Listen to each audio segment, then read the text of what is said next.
Hello, everyone, and welcome to Molehill Mountain, episode 298. I'm your host, Andrew Eisen, and I'm going to stand up and walk off camera because it's show and tell time.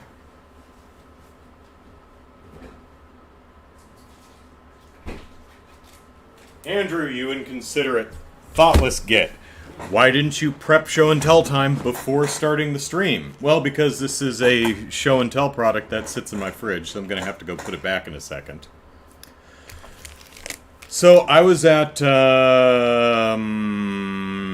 Sprouts, shopping for my stuff, and I saw this. I'll turn it around in a second. It is a pizza. It's a small little mini pizza. It's very cute.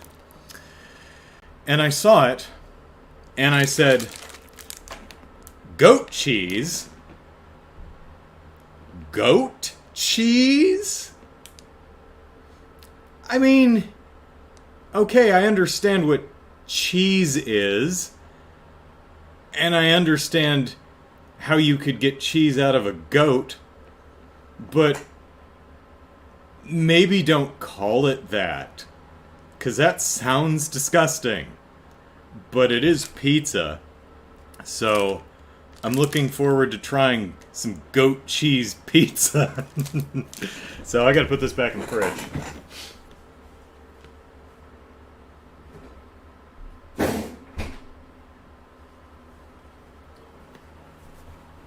Maybe I'll, you know what I'll do?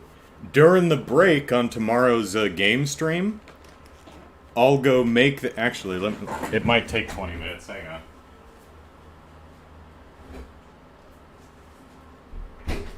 I probably don't want to try cooking while I'm streaming. That's a bad idea.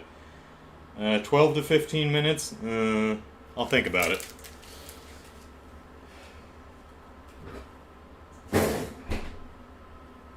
And besides, no one wants to see me scarf down an entire pizza on camera. That's gross.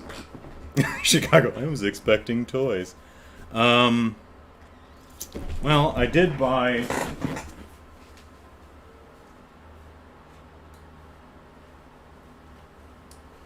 Okay, so I did buy this the other week. It's a little thumb drive. And so here we go. Here's the little thumb drive. And if you push up on the little slot, there it is! Isn't that neat? Ah, but that's not all. If you turn it over, which you actually don't have to do, but if you slot it the other way, it's a USB-C. See? Neat, huh? It's a USB-C and a USB-A in the same drive. Isn't that neat? I expensed this.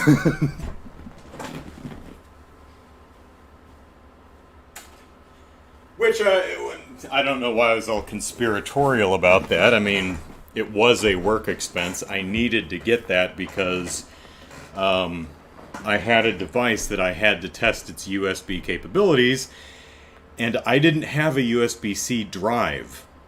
And my laptops, none of them have USB-C ports in them. So I either needed to get a cable that's USB-C to A, or a drive that has an A and a C on both sides. So I got this little USB-A-C drive. Chicago is happy now. Okay, good. So,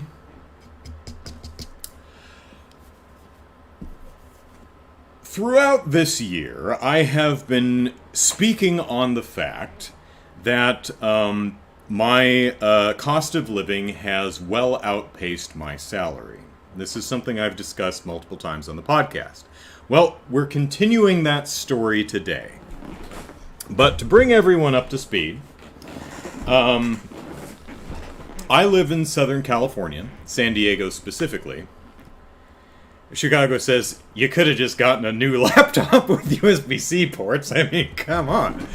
I mean, this little thing, which was, I don't know, $12 or something like that, hey, Firelight. So, I live in San Diego, one of the more expensive places I could live. Andrew, I hear you ask. That's right. I hear you. The reason why do you live in San Diego if it's so gosh darn expensive?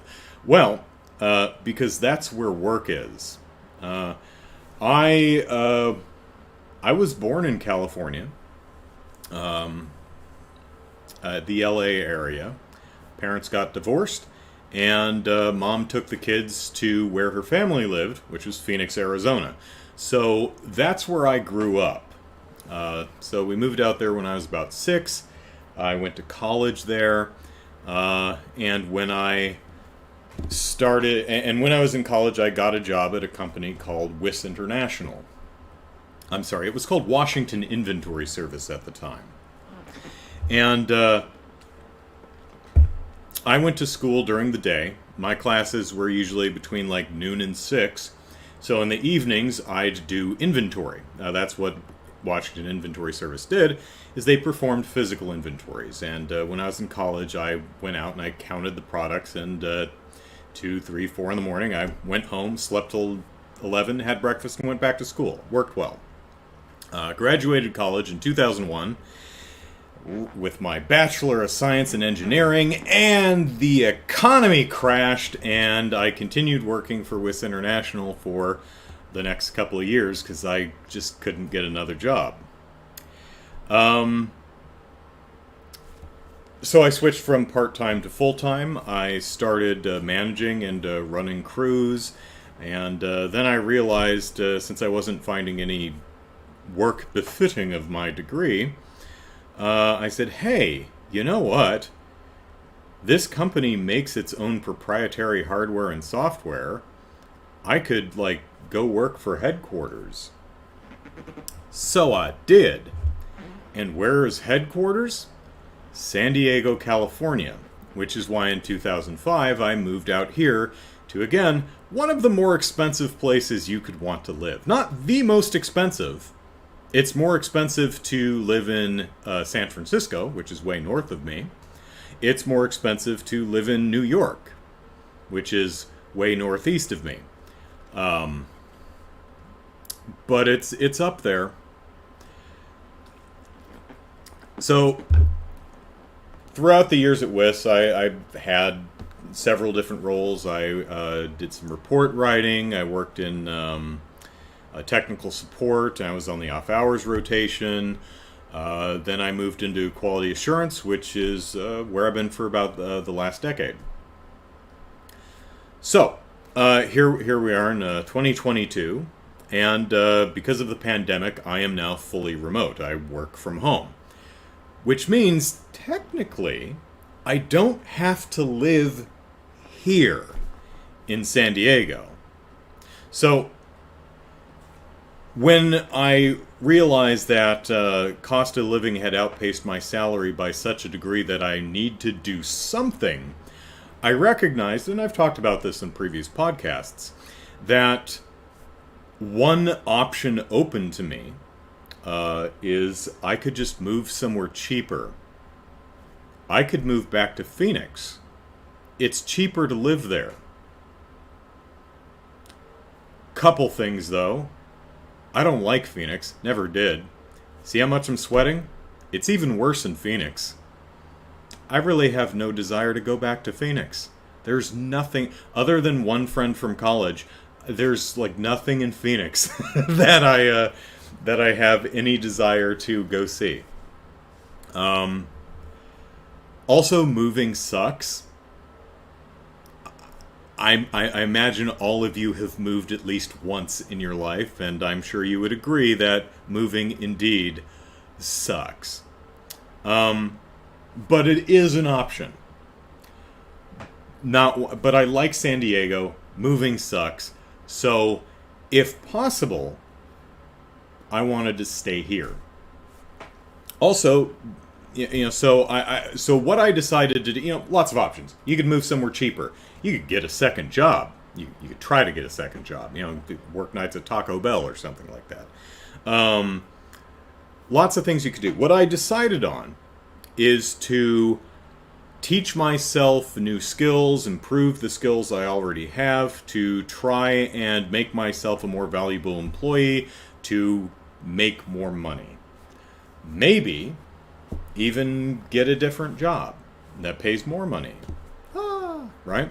So I've spent the better part of this year focusing on my career. And I've done things like I taught myself JavaScript, and I became certified. I am a certified JavaScript developer. I wrote a little web page, which I showed off a couple months ago. The one with the emergency kittens button, which every website should have on every page.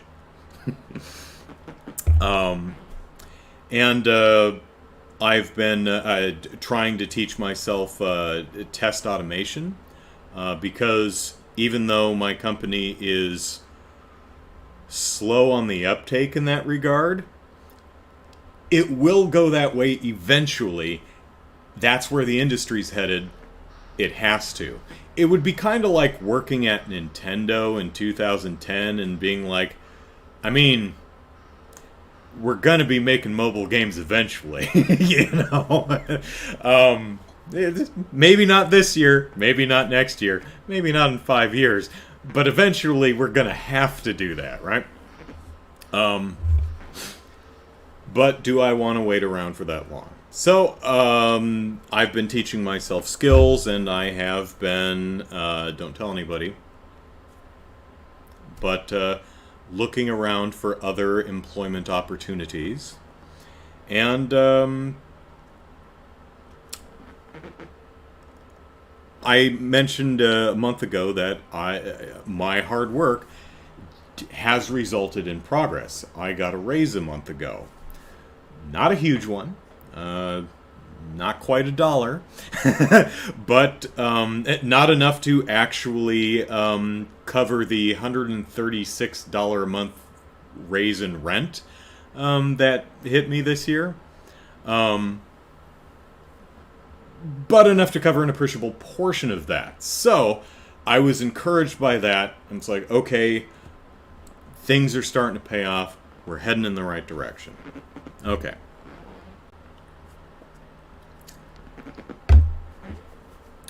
For the past 3.5 or 4 years, I had a manager / supervisor named Mike. Great guy. He left the company earlier this year to pursue other opportunities. And I'll be honest, though he was my supervisor, I was genuinely sad to see him go. I've had many supervisors throughout my life, and I never saw the point to them.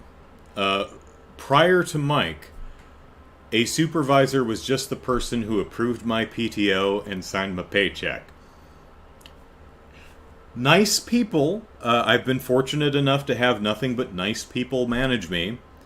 But throughout my entire professional career, a manager was just someone who approved my PTO, signed my paycheck, and otherwise leave me the hell alone. Just stay out of my way and let me work. Did Mike move to Phoenix? Says Chicago. He did move, though. He moved to somewhere where he's working remotely. I think he's still in San Diego, I think, but I think he's moving to Las Vegas. I don't think there's a... Yeah, there's some type of... Is there no sales tax in Vegas? It's something. No income tax? I don't remember. But Mike, unlike me, I'm only taking care of myself. Mike has a family. So, me, I only have to worry about me. But I was sad to see Mike go because Mike is the one who taught me what a supervisor is supposed to be. He was a mentor, an advocate for me. He taught me my professional worth. He got me a promotion by literally making a new position to promote me into. He made the QA2, the quality assurance, QA analyst 2 position so that I could be promoted and given a small but definitely appreciated raise.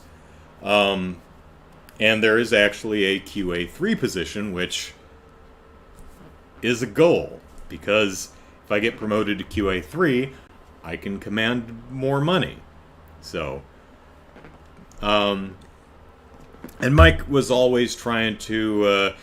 I'd been pushing the company for test automation, and to the company's defense, there is a humongous upfront cost to starting test automation. So that's not an easy call. That's something you have to go all in on. And so far the company's been reticent to do it. It's going to go that direction. We're just starting to we're starting to get into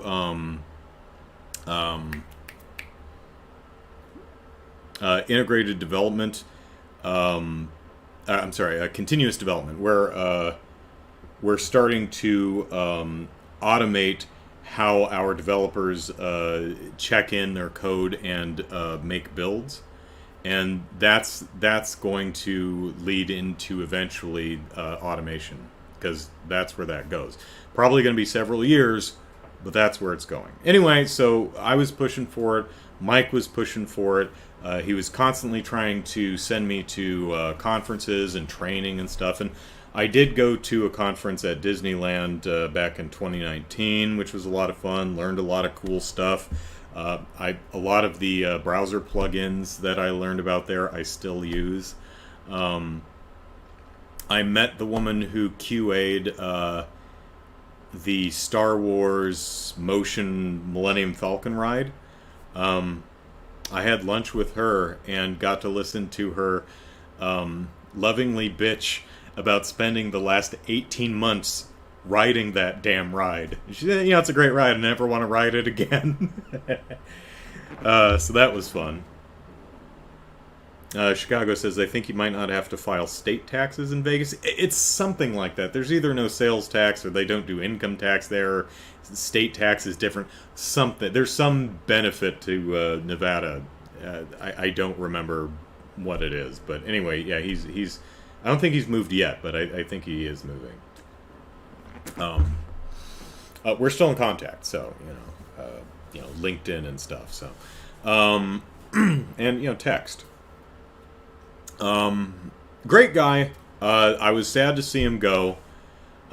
Current manager, also a great guy, but he's a manager of developers, not a manager of quality assurance people. So he's just kind of... So now I have a lovely supervisor who just approves PTO. He's just kind of there because it's not his domain. Because my company has not replaced Mike. They just shoved me under one of the developer managers. As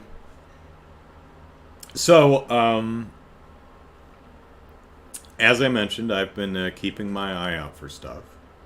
And specifically, I've been keeping my eye on where Mike went. Because he went somewhere else where he's setting up a QA team. And I said, he's going to be hiring at some point. So, I kept working on my stuff and keeping an eye on the company's webpage and his LinkedIn and stuff. And by gum, in early May sometime, they advertised a QA position. Through my talks with them, he's hiring two people, a senior person and a junior person. And I looked at the job listing, and they're looking for a automation, for someone who has professional experience with test automation. I have 0. If I may toot my own horn, I'm a talented, bright, youngish, middle-aged man. I taught myself JavaScript very quickly. I made a web page with an emergency kittens button.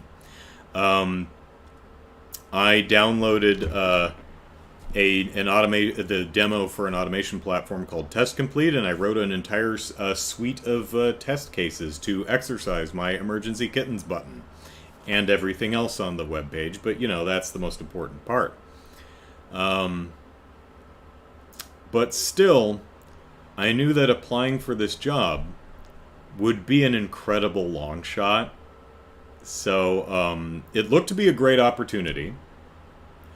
And I'd be working for Mike again, who is, bar none, the best manager I'd ever worked under. So I applied. Knowing, again, let's not get our hopes up, that this is an incredible long shot because while the job does involve some manual testing, it's primarily a test automation job, right? And while I'm confident I could do it, it's hard to prove that because, again, I have no professional experience. I have some experience, arguably. I wrote a suite of test cases exercising a web page that I wrote, but nobody cares. So, I put my JavaScript certification on my resume, and and I got certified in Test Complete, which was the automation software. Put that certification on there and wrote a cover letter and submitted my application, and then you wait. I've also applied to a couple other jobs over the last few months, and I have I have gotten a couple of interviews. There was one for a company who designs the they have an application that's essentially a wiki that is modular and adaptable for different companies. So if you go to the web page of an appliance outlet and you want to know how to use the refrigerator you just bought, the module that you search for the specifications and walkthroughs and info for your refrigerator is the product that company builds, right? So I spoke with the hiring manager of that company, and then I spoke with two of the developers, and they said, Andrew, we like you, but we don't have any position. You have no professional automation experience, but we're definitely going to keep in touch because we'll be hiring, junior positions at some point, and we think you might be a good match for that. So we're not going to be hiring for several months, but we'll definitely keep you. So there's been some stuff going on. I've had some talks, I've had some meetings, I've had some interviews. The ball is rolling. It hasn't gotten to its destination, but the ball's moving, right? Of course, you could say, well, Sisyphus said the same thing before he rolled right back down the hill, right? So, but I have to say, the job with Mike was the one that was my number one pick out of everything that I've applied for so far. Change is scary, right? So having someone who works there that and have worked for, that's the known quantity, that's comforting, right? It's not completely new, completely different. There's something familiar there, and that's a good thing.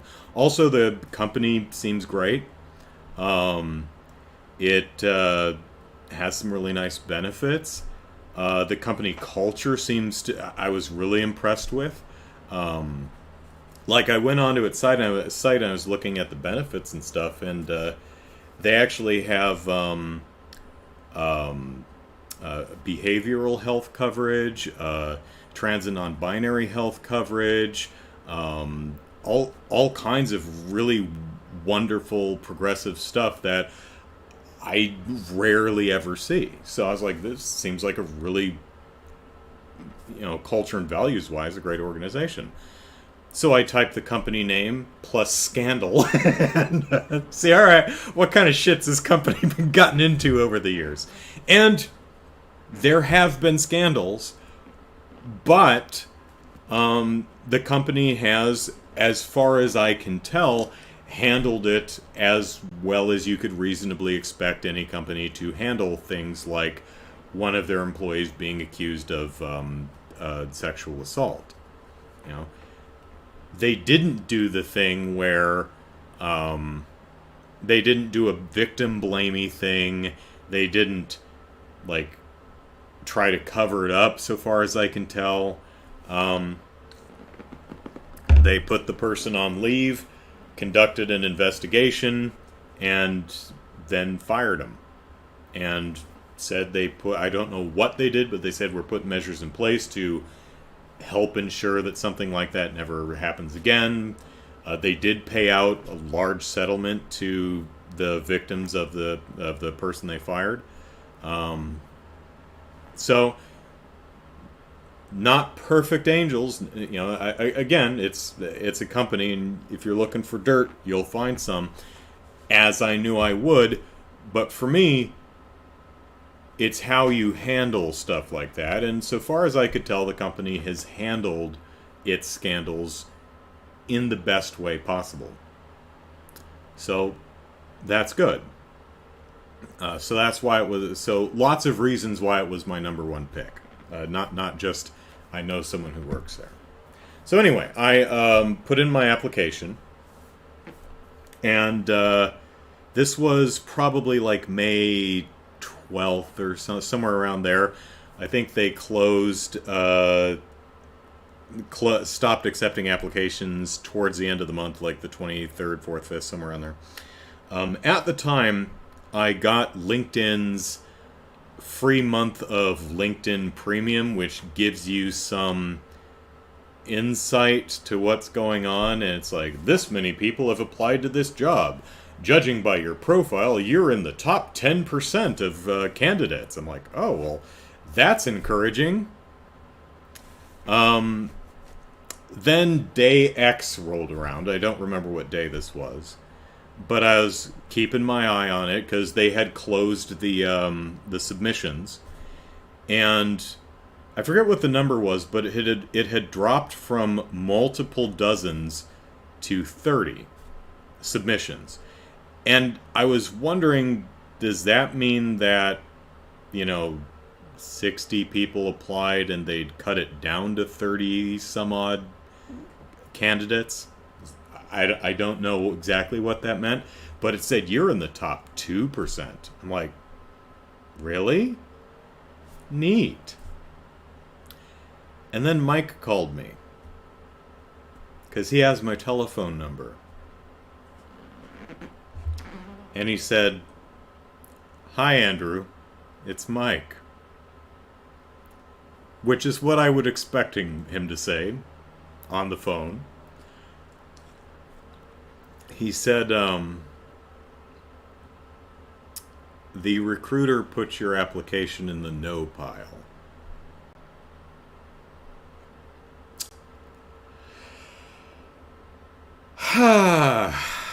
Well, I knew it was a long shot, but I'll admit I was really disappointed. But as I've long said, there's nothing worse than not knowing. Not even a no. I was happy to just know. And not only know, but know specifically why. He was privy to... the recruiter has like a matrix that they score your... they look at your resume and they score you on different things, and they add it up, and that's how they select who gets a phone screening, right? And according to Mike, I scored very, very high on everything except professional automation experience, of which I have zero, admittedly, but because of that, the recruiter put it in the no pile. And it's the chicken and the egg thing, right? Because every automation tester working professionally today, at some point, they were hired with no automation experience, right? Every single person who's a professional test automator, at some point, they had no professional experience and they were still hired. So it can still happen.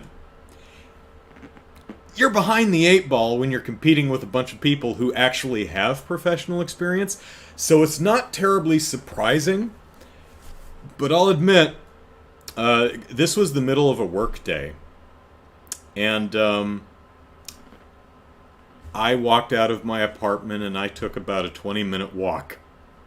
Because, you know, call me broody, but this was my number one pick. And I didn't make it past the recruiter. So I'll admit I was sad. I probably had a very immature pouty face. Firelights, Chicago says that's disheartening. Firelight says that was nice of him to let you know. Definitely, I absolutely appreciate that. Chicago says, Mike hadn't called you. Would someone have notified you about their decision? At that stage, probably not. Usually, if you don't make it past the recruiter, you're probably not going to hear anything. I would imagine that if the recruiter screens you and you don't get like a first interview, you're probably not going to hear. If you actually get to an interview, in my experience anyway, you will hear back and say, thank you for your interest in this position. We've decided to go in another direction, but we have your information, and please continue to keep an eye on our job postings, and we'd love to hear from you again. Throughout my professional career, I have been very close to several very cool professional opportunities. Oh, it's frustrating.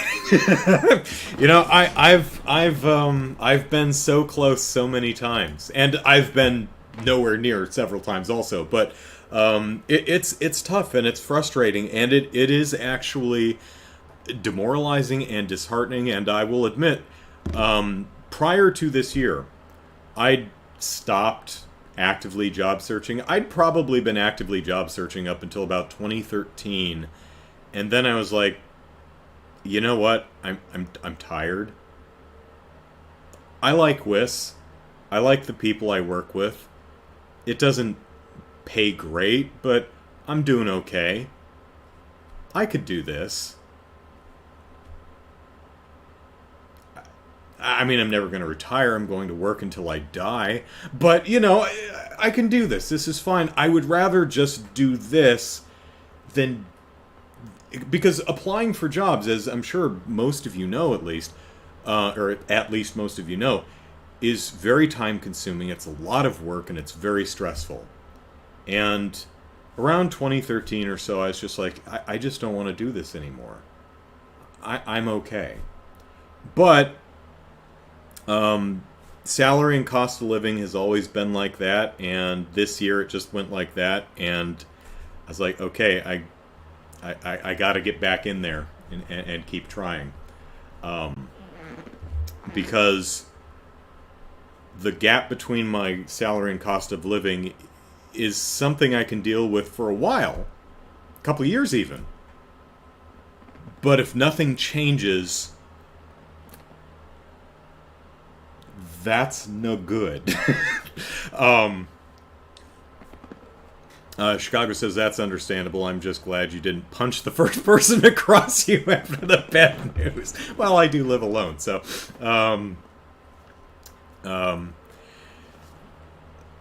I finished my walk, And I got back to my apartment, went to resume my work that I was actually being paid to do, and noticed I had a text message from Mike. And it said something like, "Oh shit. I just found out that I have the power to instruct the recruiter to call you. So I did. So you should be hearing from her this Thursday or whatever." Back in the game! And I hope I didn't blow out anyone's earballs there. Sorry about that. So Mike, being that he's not the hiring manager, but he is the person who will be managing the team that's being hired, apparently had the ability to instruct the recruiter to screen applicants that she had already put in the no pile. He had the ability to go through the no pile and say, "Oh, this one looks interesting, give that person a call." So he did. Sometimes it's who you know.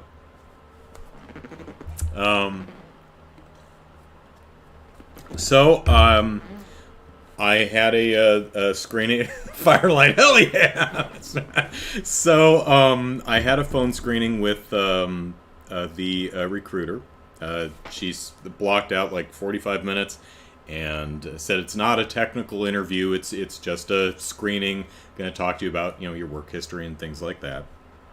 And so at this point, in addition to having learned myself JavaScript and CSS and HTML and brushing up on my SQL and practicing with a website, I had also been studying interviewing techniques and practice questions and things like that. Interviewing stratagem. Trying to, just in case I get an interview. And I'd actually been speaking to a couple people at this point, like that wiki company that I was talking about. The recruiter calls me.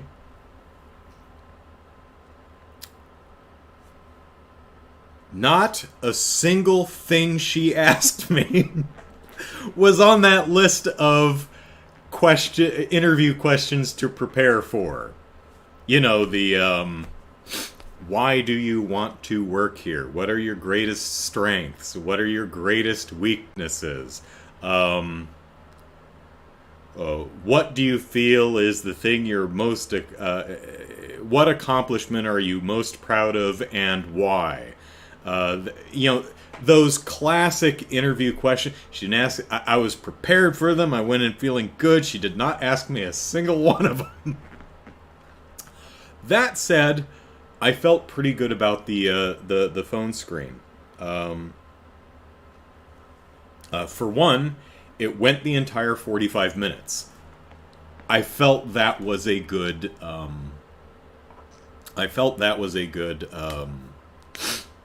Indicator. Because if it was a hard no, she easily could have cut that stuff off at 15 minutes. She didn't have to speak to me for the entire 45. But I felt it went well. I felt we had a good rapport. We had a couple of laughs. Her doorbell rang. She works from home too, obviously. Her doorbell rang, and she has a husky or something that just went apeshit at whoever rang the doorbell. There were at least 2 instances where I realized in the midst of one of my answers that I had forgotten what she actually asked me. And I was like, oh no. Oh yeah, I remember. And I pivoted back to actually answering what she is. So that happened twice, but I felt I recovered well. And overall, I felt the phone screening went well. A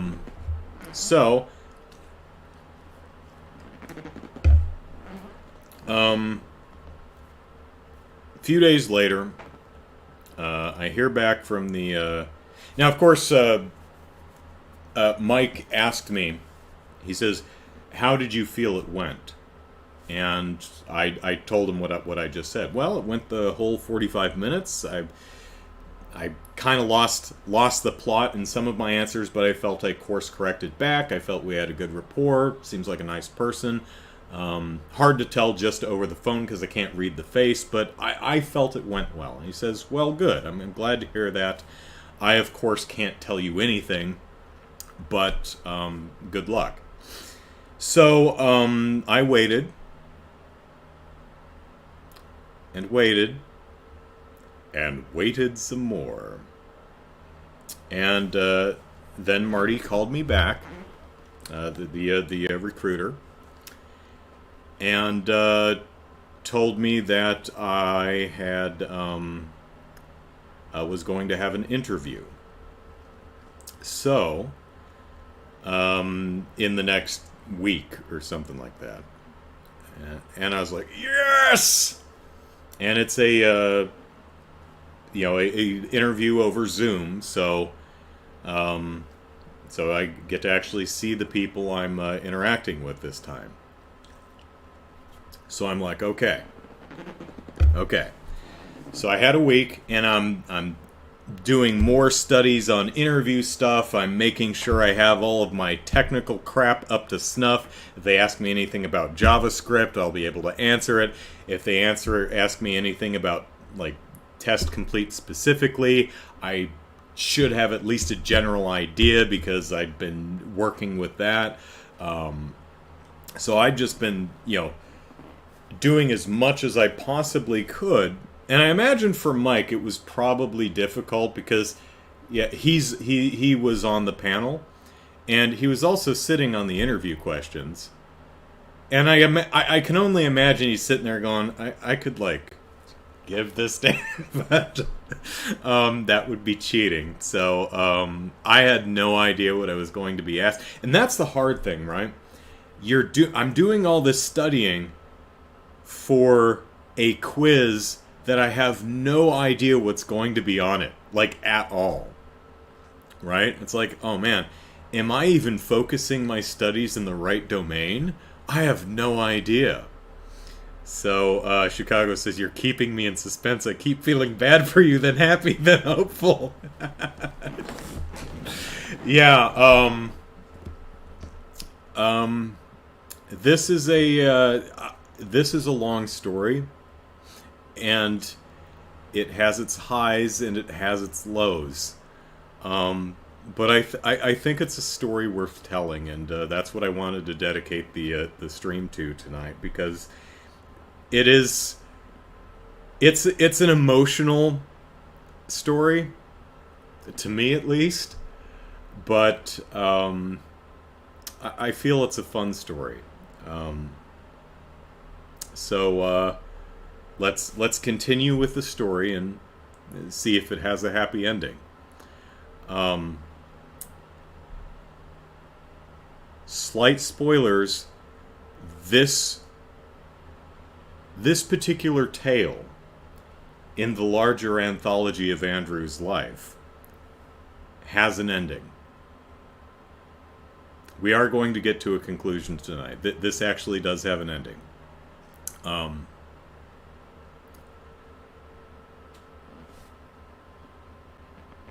And good or bad, I do want to preface it that even stories with a downer ending can have a lot of value, both in what you've learned from the prospect of it's the journey, not the destination. It's totally the goddamn destination, but we'll get there. So, Firelight's grabbing popcorn. So.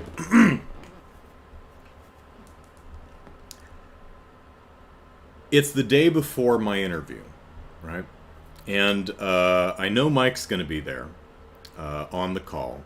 And it's going... I know who's on it, but I only know Mike. It was Mike, Uma, I think her name is, who was a programmer. Ed, I think, who was, I think, a business analyst. And another gentleman, Mashir, I think, maybe something like that. No, I can't remember. Another gentleman who was like a software developer. Um, so I think the interview was on a Friday. Thursday, I decide to go for a run. Get my cardio on. I try to have at least one cardio day a week, and decided to do my cardio day the day before my interview, which turned out to be a mistake. This was early June, I believe. Turned out to be a mistake because I done got sunburnt.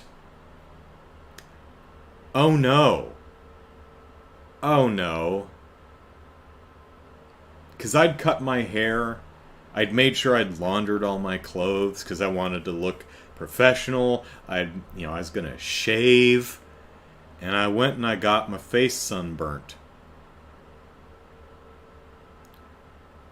I doubt that would work against me. I don't think anyone would be, oh, he interviewed while sunburnt. That's a -5 right there. No, I doubt anyone cares, but that's definitely a thing where you're trying to present yourself at your best, right? You want to not just come across and act professional, but look the part too, right? And I was a little pink. I wasn't terribly badly sunburned. I was a bit pink. But it's weird because I ran the same route prior weeks, same time of day. I guess the sun was just particularly nasty that day. So, that was a little stress factor I didn't need going into the interview. At least I didn't go for an artificial tan and overdo it. That's true. Warren, hello. Always good to have you. I'm telling the epic tale of trying to get a new job. And we're at the part where I actually got an interview. So, it's time for the interview. And this is the hardest part of any performance. And an interview is a performance. The hardest part of any performance, be it podcasting, live streaming, the Extra Life charity event, singing, putting on a play, the hardest part is like the 10 to 15 minutes before you go on. Because it's too late to actually do anything other than just kind of stand or pace, you know? I can't, like, play a video game for 10 minutes. I can't make a sandwich. I can't go for a walk. I can't... All you can really do is like, okay, we're 10 minutes to showtime. All you can really do is sit and wait, and it sucks. Interviewing is no different. So the interview starts, and no one comments on the fact that I'm sunburned, which is nice because I was kind of self-conscious about that. I mean, I was so lightly burnt that I had laid wet towels on my face while I was sleeping. I was trying to get it to go down as much as I could, and I was slightly pink, but it's fine. Once again, not a single question that was asked was one of the ones I'd studied for. No one asked any of the interview classics. So everything I had prepped for, none of that was asked. I mean, it's not the biggest deal in the world. I'm fairly well-spoken dude. I'm fairly adept at thinking on my feet. Mostly it's just like, man, I spent so much time studying interview strategies, and sample questions, and no one's asking me any of the, ask me about my greatest weakness, ask me about my greatest strength, the stuff I prepped. And it's tough prepping for that because you want to prep for it in a manner where you know how you're going to respond to such questions, but not so prepared that you've memorized an answer. Because you can tell when someone's reciting a line or a prepared speech. Other problems could be you might forget your lines halfway through. So you want to know what you're going to talk about, but you don't want to completely script it out, right? It's a balancing act. But it turned out not to matter because no one asked anything that I had that I had prepped for. Also, it was really, really hot, like hotter than normal. Not terribly surprising because I walked outside and got sunburnt the previous day. So it just, summer was like, I'm here, love me, let me hold you in my arms, says summer. And so not only am I slightly sunburnt, I'm sitting there dripping sweat, which is probably making me look even more nervous than I already was. And interviewing for a job is one of the most nerve-wracking things you can possibly do. Because I've sung on the international stage in competition in front of an audience of 10-some thousand people, right? I mean, there's some nerves there, but this is worse. Because competing internationally, let's say I don't win, right? What happened? What happens if I don't win? I still had fun. I still put on a good show. I entertained a large audience of thousands upon thousands of people, and I go home with a wonderful experience. What's the difference between winning and losing? Well, I mean, if I win, I get a gold medal. If I don't win, same exact thing, just, minus the medal.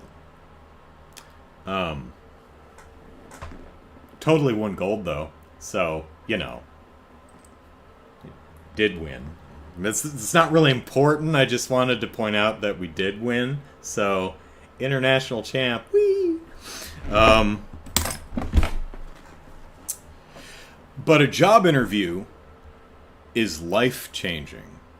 You win international barbershop competition, your life doesn't really change. It's fun. I mean, people will buy you a beer, I guess. And there's some bragging rights. I've got a gold medal in my desk drawer. It's cool, but it's not really life-changing. There are very few barbershoppers who actually make a career out of barbershopping. Even the names. There's a couple people who actually... There's a small handful of people who actually make a career at barbershop. Most of the people who do barbershop have other jobs. They have to. But again, a job interview, the results of that are paramount. They can change your life. So, yeah, doing the job interview, that's much harder. That's much more nerve-wracking than being on the international stage, at least for me. Firelight says, curious to know what kind of questions they did ask. They asked a lot of testing theory.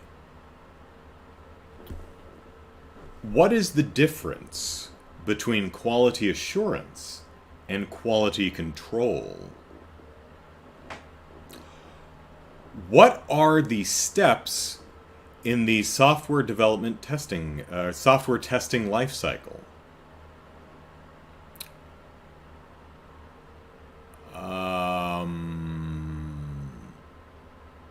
Well, you see, here's the thing.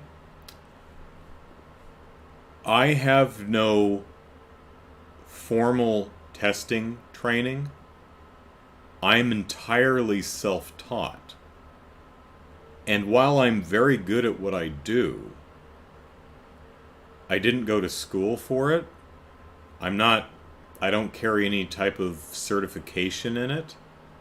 Like the STQBA, Software Qualifications Testing. What the hell is that? It's a thing. Hang on. ISTQB. That's what it is. What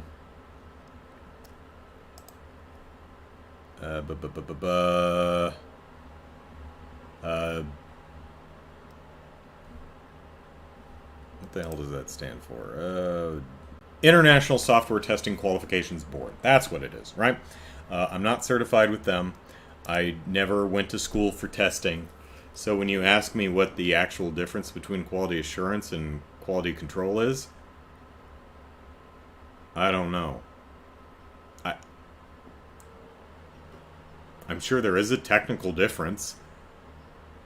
I'm sure most people would colloquially use both phrases fairly interchangeably, but I'm sure if you download the ISTQB syllabus, there's actually an official definition for both of them. And as for the STLC, I had heard of the SDLC, the Software Development Lifecycle, and the STLC, the Software Testing Lifecycle. I had heard of that. I knew there were phases, but I didn't know what they were.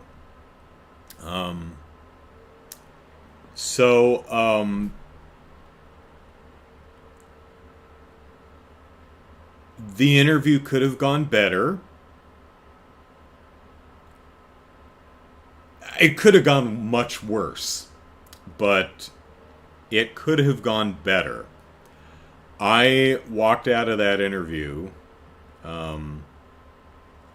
Also, all four people on the panel were as stone-faced as I normally am by default. I could not read them at all. I don't know if they were doing that on purpose, but it's like playing to a dead crowd, whether you're singing or doing stand-up comedy or playing the guitar or whatever. If the audience is just...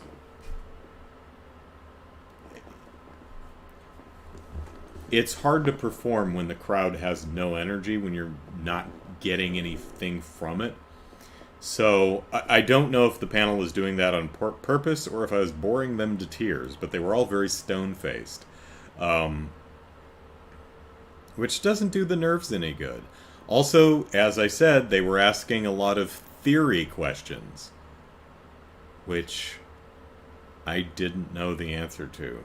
Now, I hope I got points for admitting I don't know the answer to this and I'm not going to make it up. But,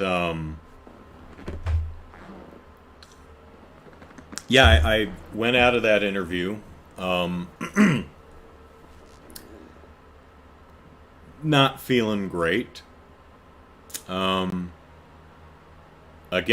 could have gone much worse, but definitely could have gone better. But on the bright side, I did at least learn where the gaps in my knowledge are. And it's theory. I can write a JavaScript script. I can write SQL queries. I can make a web page in HTML with a sprinklage of CSS and put an emergency kittens button on it. I can test your stuff and find weird bugs, and I can document it all clearly and understandably for a for an audience with a multitude of different proficiency levels. But if you ask me specific theory questions, that's where I'm going to struggle because I have no formal training. I am entirely self-taught. So I exited the interview, and of course I have no feedback. Mike can't talk to me. I mean, ethically can't. I mean, he can talk to me, but he can't tell me anything. Chicago says, I'm guessing they were stone-faced not to give anything away. Yeah, that would be my guess. I'm guessing that's a purposeful thing. Doesn't help me any. As a performing artist, I play off a crowd. Now, I'm essentially talking to a camera right now, but I do have a chat, and I can somewhat estimate how things are being received.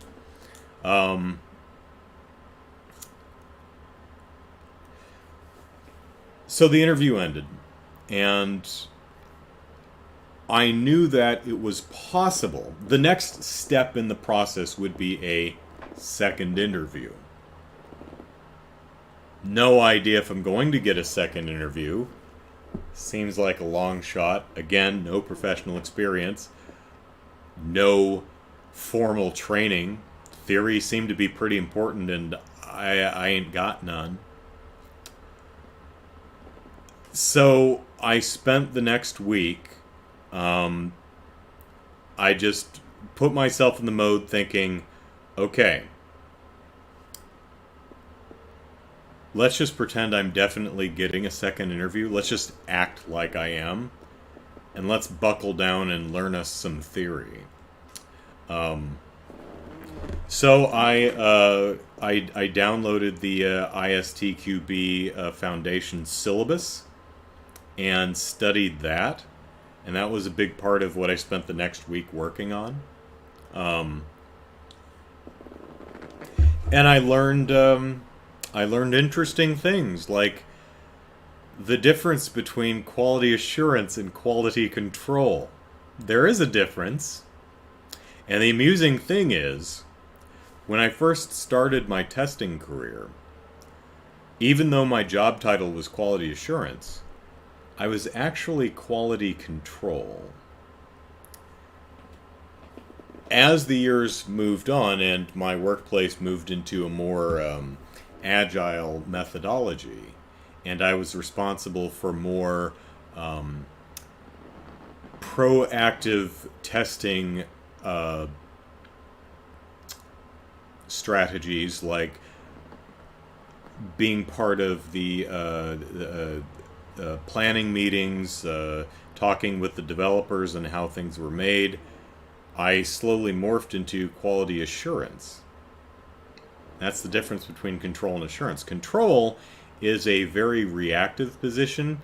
You just get the product when it's done and you test it and see if it works. Quality assurance is a proactive position where you are involved in all of the steps leading up to the product being ready for test, and trying to ensure that a product is as defect-free as possible before it even gets to the point where you're physically testing it. That's the difference between quality control and quality assurance. Had I but known that at the time, that would have made an interesting story, right? Even though my job title has always been quality assurance, interestingly, my first job was quality control, and as our company moved into a more agile methodology, it morphed into quality assurance. Tells a fun story while explaining I know what the hell the terms mean. I looked up the specific steps to the software testing lifecycle, and I realized I really should have just described what I do in my job, because that's it. I mean, it's nice to know that I'm not missing a step in my actual testing job. But so for the next week, I focused a lot of my efforts on actual theory. I considered taking the foundation exam and getting certified by the ISTQB. That's like $250. So, and I'd already spent like $100 and some getting certified for JavaScript. And I either get the second interview or I don't. No one cares if I just picked up a certification over the weekend, right? But they do have different, they have sample quizzes and all kinds of cool stuff. And I took them, and I would have passed. I would have had a $250 missing from my dollar-sized shaped hole in my bank account, but, you know, it wouldn't have mattered. So anyway, this is why I only watched like 3 movies throughout May and June, because this is what I was working on. So Marty calls me, a week later, and my stomach drops because it's like, okay, what's gonna happen? Am I getting a second interview, or is this a courtesy? Thank you for your time. Blah blah blah. And she says, well, would you like some feedback? And I said, absolutely. And Jared says, they are not cheap. They are not. And that's just the foundation level testing. There are more levels. There are courses you can take, and they're like over $1,000. You can just drop 2 C notes or whatever and take the test. You don't have to take the course. You want to take the course, they're really expensive. But so normally what you would try to do is just try to be independently wealthy. Why aren't you trying harder? Or work for a company that will pay for you to enroll in a course and get these certifications and such. So anyway, Marty says feedback. I say sure, and she says, well, one thing that they all mentioned to me is that you were really nervous. I went, yeah, that tracks. I was definitely. This is an opportunity that is incredibly attractive. It's very important to me. It would be life-changing. So yeah. And I was, like I said, it's essentially prepping for a test that you don't even know what the subject is. And that's kind of what happened. I mean, had I known broadly that theory questions would have been asked, I would have studied the ISTQB syllabus. But I didn't know that. I studied more actual technical stuff. And that didn't help. So yeah, they all picked up on how and again, it's kind of funny because a lot of people marvel, say, don't you get nervous when you go out on stage in front of lots of people? It's like, there's some nerves there, but usually I look like this, so no one can tell. But I was, sunburnt and sweating and visibly nervous, and that was picked up by everybody. Regardless, I got a second interview. So I had not wasted the last week prepping for a potential second interview. I actually got the second interview. And again, it would be so nice if Mike could, tell me the broad subject, or just broadly what kind of things are going to be asked. But that would be ethically crap, and also horrifically unfair to all of the other people competing for this desirable opportunity, right?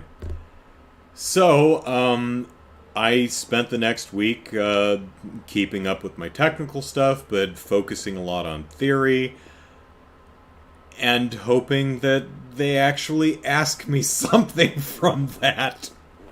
One of the questions they asked me was my thoughts on diversity, inclusion, and equity, which threw me for a loop.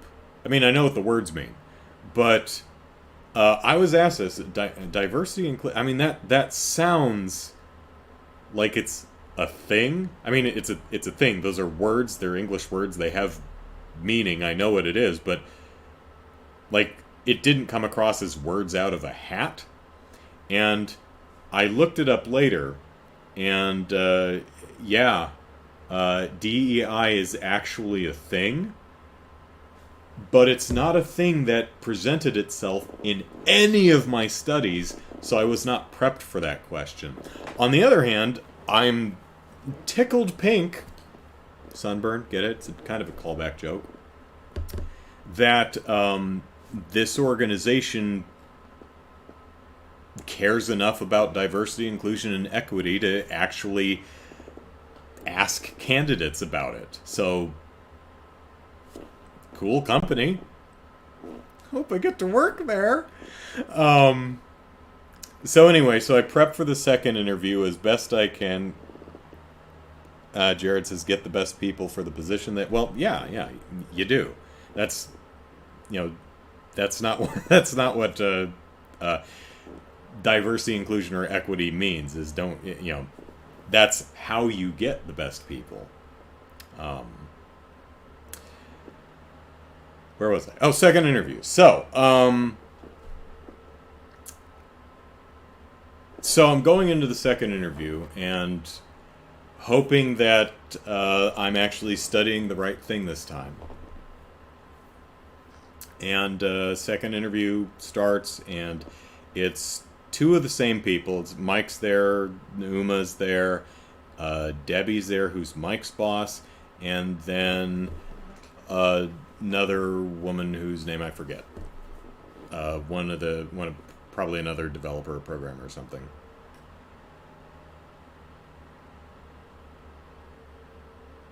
Well, people do have value outside of their skills, but again, what you're getting at, Jared, is not what diversity, inclusion, or equity actually means. So, but anyway, but beside the point. So I'm interviewing for the second thing, and doing the second interview. No, I understand what Jared's getting at, because what it can, if you're not familiar with that idea as it relates to the domain of employment, what it can sound like is, oh, well, we should hire a person of color, or a non-binary person, or a queer person, regardless of skill level. That's absolutely not what it means. But I can understand how the way it's talked about occasionally, it can sound like that. It's like, well, does that mean just hiring a person of color, whether they're qualified for the position or not? No, it doesn't. At all. So do rest assured that DEI is not about hiring unqualified people. It is about hiring people who are qualified. So just to be clear on that. But that's another topic, and a great one, an interesting one, but not particularly relevant to my story. So where was I? Second interview, right. So I'm prepped as well as I can be for not knowing what the hell they're going to ask. I do the second interview, and I feel pretty good about this one. I feel a lot more comfortable. It's still hot. I'm still sweating, but I'm not sunburned anymore. And I'm feeling a lot more confident about my answers.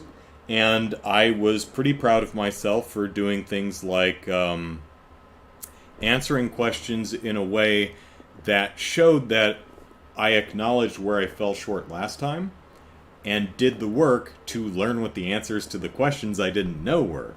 Like talking about, when they asked me about my work history, I talked about how, when I started, despite my job title being quality assurance, I was actually quality control. And as we moved on, I moved into quality assurance. Telling an interesting story about myself and how I've progressed throughout my career, while also letting them know that I learned what the difference between quality control and quality assurance is. Yeah. Not a big deal, Jared. Don't worry about it.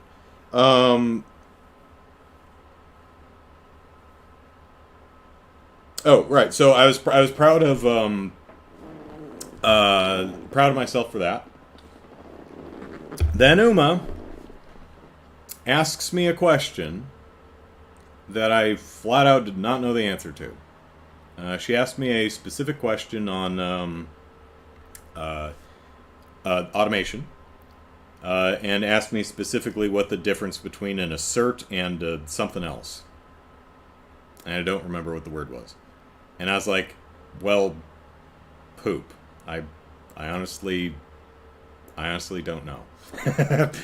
I don't know. Um,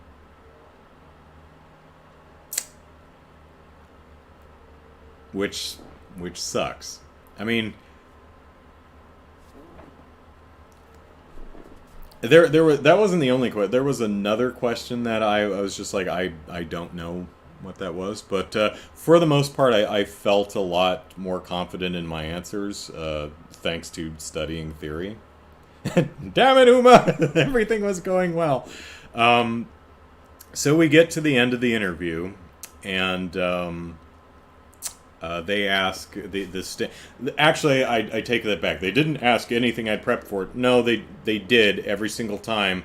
Every interview always ends. Do you have any questions for us?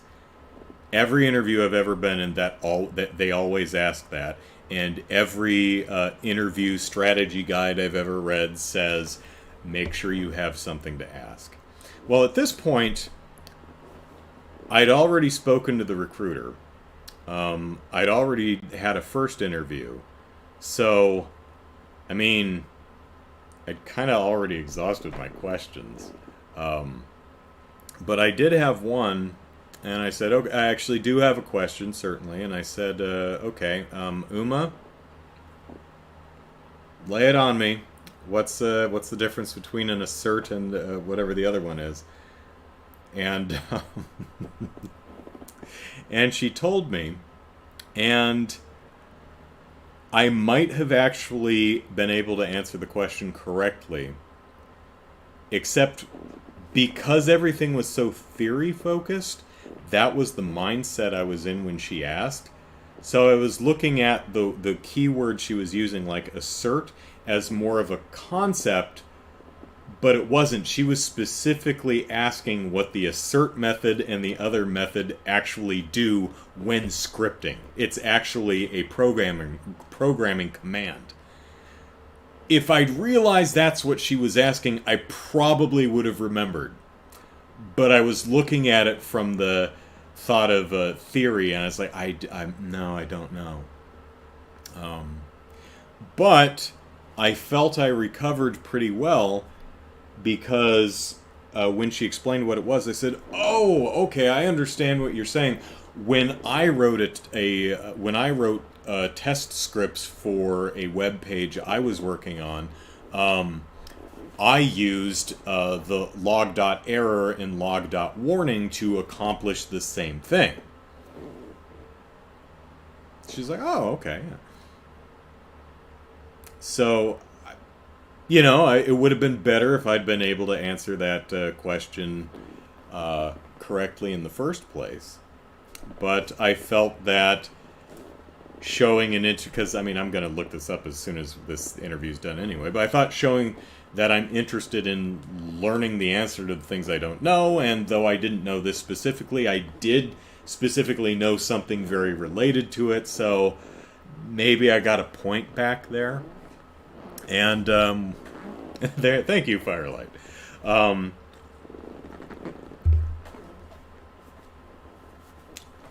So interview's over, and Mike contacts me sometime later. Is interested again. He can't give me any feedback, but he's curious as to what my feedback, how I felt it went, right? And I said, well, I thought it definitely, I felt a lot more comfortable, and I felt a lot more knowledgeable. I think I had focused on the right area for the last 2 weeks. I'm pretty happy with how that went. At this point, it was down to, they had already, I think they had settled on who they were hiring for the senior position, because they were hiring two positions, a senior position and a more junior position.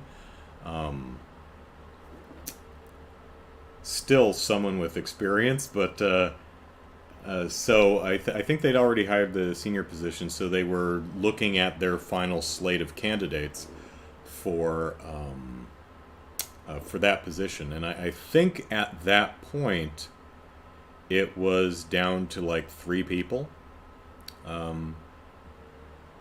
So, not terrible odds. And later, Mike shared with me, he says, it's funny that you felt so confident about that second interview. I'm like, oh God, what? Because you seemed even more nervous than the first interview. And I said, really? And he says, oh yeah. Everyone said so, or well, Uma said so, because Debbie and the other gentleman were not on the first interview, but oh no, I'm sorry, Debbie and the other woman were not on the first interview, but Mike and Uma were. And he says, yeah. Uma says, did he seem even more nervous to you than the first time? Mike was like, yeah. And apparently the notes they got from the other two were very nervous. I'm like, it's interesting how perceptions can differ. You know, I came out of the second interview feeling pretty happy. Not perfect, but I was pretty satisfied. I'm like, I'm at the very least, I left nothing on the table. I put in the work. This was the best I could do. I was happy with it. I felt good. And I heard from Mike, he says, you were even more nervous than the first time. I was like, really? Because that's not how I felt, but apparently that's what the perception was. So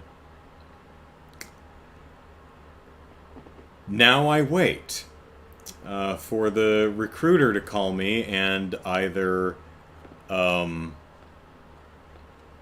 give me a job offer or tell me to take a hike in a very polite way, I'm sure, because Marty's a very nice person.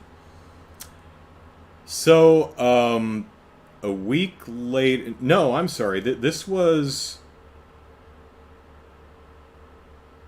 Let me look at the calendar, because I think I can remember... Move the microphone out of the way. I think I know what day this was. So, I think my second interview was on Thursday, June 23rd, and I actually heard from the recruiter the following day, Friday, the 24th.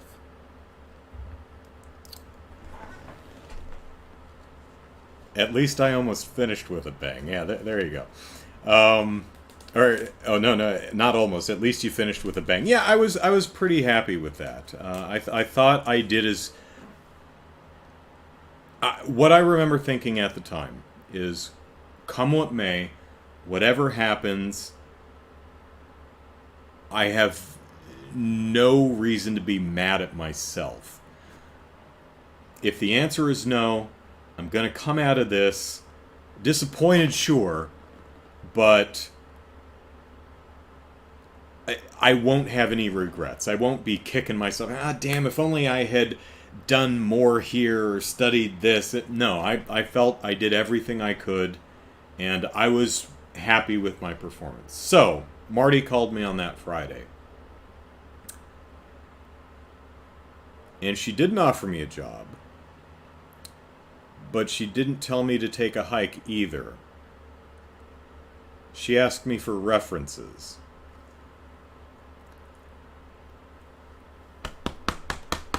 Dare I get my hopes up? Does that mean anything? Well, I mean, if it means anything, I guess it means the answer isn't no right now. But, so she's like, okay, what I need from you is I need 5 references. And 2 of them have to be former managers. I'm like, 5? Oh. Shit. I had 3 prepared? And I was, I guess I'm old and out of date because I was like, I have like contact information for you to reach out to people. That's how it's been done. I guess that's since changed. Because at least what this company does is like, oh, no. Here's a web portal, and what you need to do is put in their contact information, and it will automatically forward a survey to them, which they need to fill out and then return.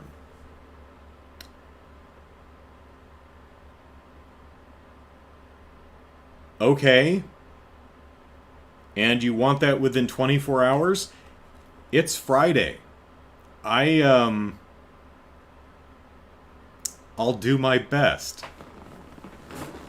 So I listed. No, I actually. Firelight says. Jared says, "I guess you got to work on your interview face." Oh, I definitely did. You know, it's the same thing with streaming and podcasting and stuff. You know, I make sure that I'm not flat in my affect or or not moving my face. I make sure that I vary my tone of voice and I gesticulate and I express things. I do my best to ensure that my outside, particularly my face, matches what I'm thinking and feeling on the inside. And I did that during the interview too. So the recruiter called me the next day asking for references, and I'm like, I that's not a yes, but that's not a no, and they want them quickly. What if I can't get to people? Will that mean a no? Well, this is nerve-wracking. So I contacted everybody and had to contact two more. I'm like, hey, references are really difficult when you've worked for the same company your entire life. I've been with WISP for 23 years. Who am I going to get for a reference other than the people I'm currently working with? So, but I had Mark Ryan at IGN, who edited my work. Had James Fudge, who is the managing editor of Game Politics, who I worked for. And then I had more people at my current employer. Just not my current manager. And it took me until late Monday to get them all in because it was the weekend. Mark Ryan, for example, was on a business trip that weekend. He's like, "Oh, I'm not getting back. I'll try to get it done Monday night." And it's like, I don't want to harass people, but I'm like, this is really important. So I get them all submitted by the following Tuesday. By Tuesday morning, that they're all in. So cool. And the week goes by, and I don't hear anything.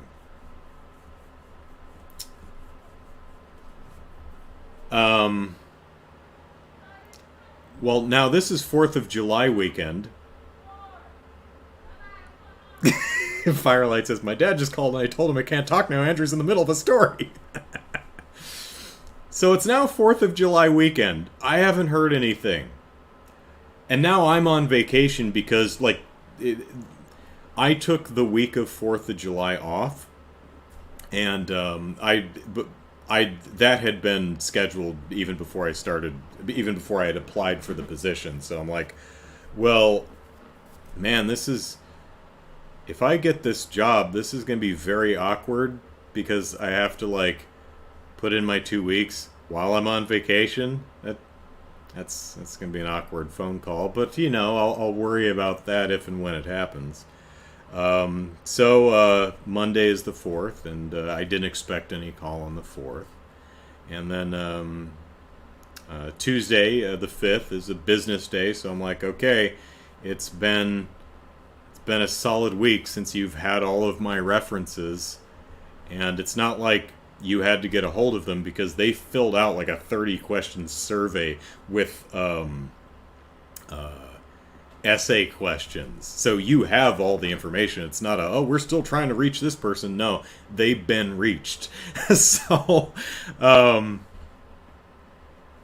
Jared says, is this the story of why you got a raise? At this point in the story, I had already... That's an excellent question, Jared. I had already got a raise. And I'm also like, man, if I get this job, I'm quitting in the middle of a vacation a couple of weeks after they just gave me a raise that I honestly wasn't expecting. did they know I was looking? Or am I just a damned awesome employee? So I'm thinking, okay, if there's positive news, it's got to be Tuesday, right? It's business day after the long weekend. They've had a full week to look at the references. Surely I'd hear by now, right? No. But I did hear on Wednesday. So Marty calls me. And, again, stomach sinks through the floor. And,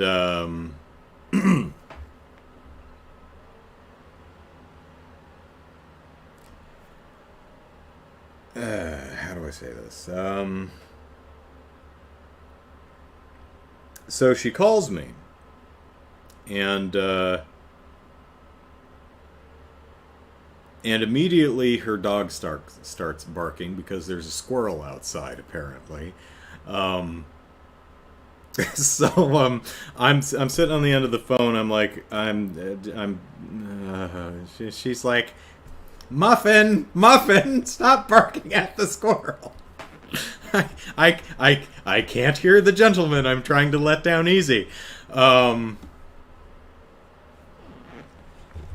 Jesus Christ. I got the job. She called me with an offer. I accepted it. And the next day I called my boss, my current supervisor, and I put in my 2 weeks, which I extended. I put it 2 weeks from the following Monday, just not to be an asshole about that. Because that seems kind of dickish to do. It's like, yeah, 2 weeks notice starting from today while I'm on vacation. So, yeah, I had to quit while I was on vacation and right after I'd gotten a raise, which was a little awkward, but that's how it goes sometimes. Firelight, thank you. You had that prepped? Yeah. Thank you, Chicago. So Monday at work, I had we had the big Scrum meeting, and I made the announcement. I said I've accepted a position with another company, and I am going to be leaving in 2 weeks. And the first reaction was from Joe, I think, and he said, Are you still going to do the Extra Life charity event in the fall?" Yes, I am still going to do the Extra Life charity event. And I wrote an email to, I know a lot of people at the company, so I wrote an email to everyone who wasn't on the Scrum meeting and saying, I just wanted to let you all know I'll be leaving in a couple of weeks. It's been a pleasure. And I had a bunch of people responding to me asking about the Extra Life charity event. That was a very common thing. People were like, well, you're still doing the charity thing, right? And I spoke with a lot of upper management, and they were all very kind and gracious, possibly eager to get rid of me, or they just were very happy for me, and they all were very kind and saying things like that if I ever needed help with anything, to feel free to reach out, and make sure here's my personal email. Let me know when the charity event thing is, and connect on LinkedIn and stuff like that. And it was really nice. And I spent the last 2 weeks primarily teaching my counterpart how to do as much of my job as I could, so that she could do everything instead of just half of everything, like we were both currently doing. I actually texted her this week, said, hey, how'd the release go? Because we had a release that was a production release that was scheduled for last Thursday. And normally what would happen is I'd get the pre-release like on Monday, and then I'd test it, and then we'd do the release on Thursday, and I'd test the release to make sure it's fine. I had our developer give me the bundle the last week I was there, so I tested it the week I left, so that it would be ready for the next week, so that Jackie didn't have to jump in with both feet. She could just dip a toe in it first. Turned out they actually postponed the release another week because they're very busy. So they've got an Andrew-sized hole to fill. Chicago says, so you're still going to be living in San Diego while working for the new company in Phoenix? Sorry, I mean Vegas. The company is in Oakland, which is north, up of the San Francisco, the Bay Area. It's fully remote, so I am staying right here. One enormous perk of my job, my new job, is I've probably shown it a couple of times, but that corner of my room and all of the hardware over there, because all the testing I do, I need like 6 different laptops, a variety of different tablets. I had probably like 15 different tablets, at least 6 550 terminals, 6 750s, 6 850s. I had 2 HT 368s. I had a couple of the Zebra devices. I had two RM1s and RM2, the chargers for all of that, cables all over the place. I had multiple different sets of access points, because we had because we had Motorola and Netgear and Aruba. What was it? Abuela? No, it's Aruba, right? Something. I forget what it's called. The Ruckus access. So I had 4 different sets of wireless access points. So y'all remember what that corner of my room looked like? Well, here's what it looks like now. Hey, look at that. I have a floor. There was a floor under there the entire time. So the new job, I need very little equipment. All of it is it's that laptop and the 2 monitors. That's about it. You can't really see it from here, but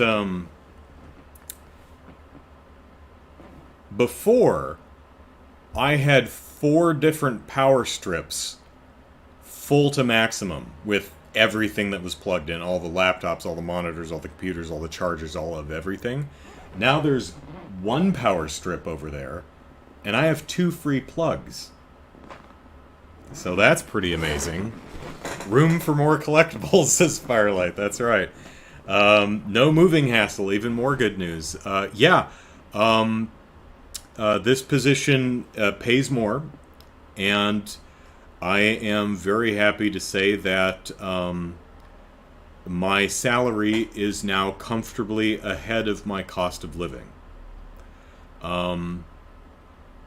So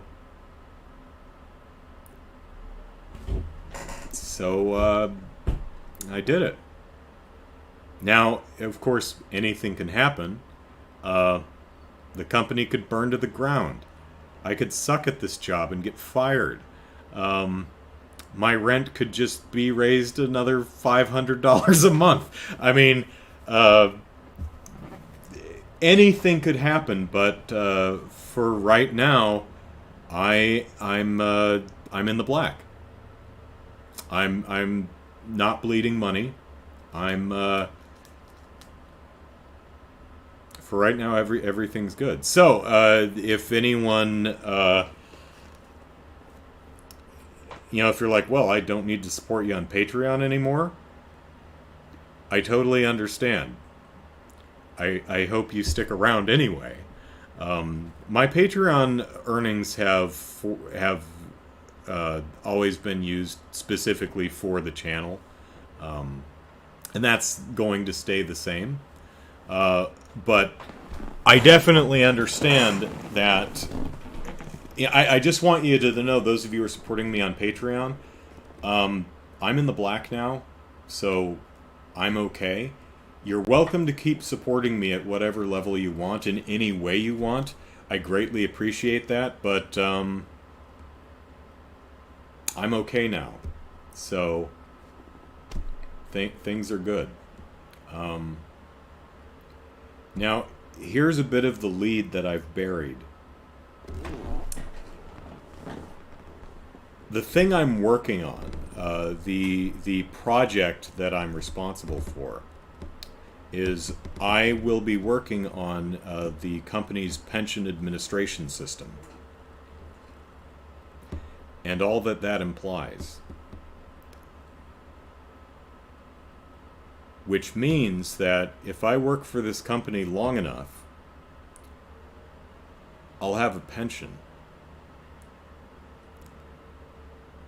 I said earlier in this podcast that I had long since resigned myself to working until I dropped dead, which is a position that too many people find themselves in.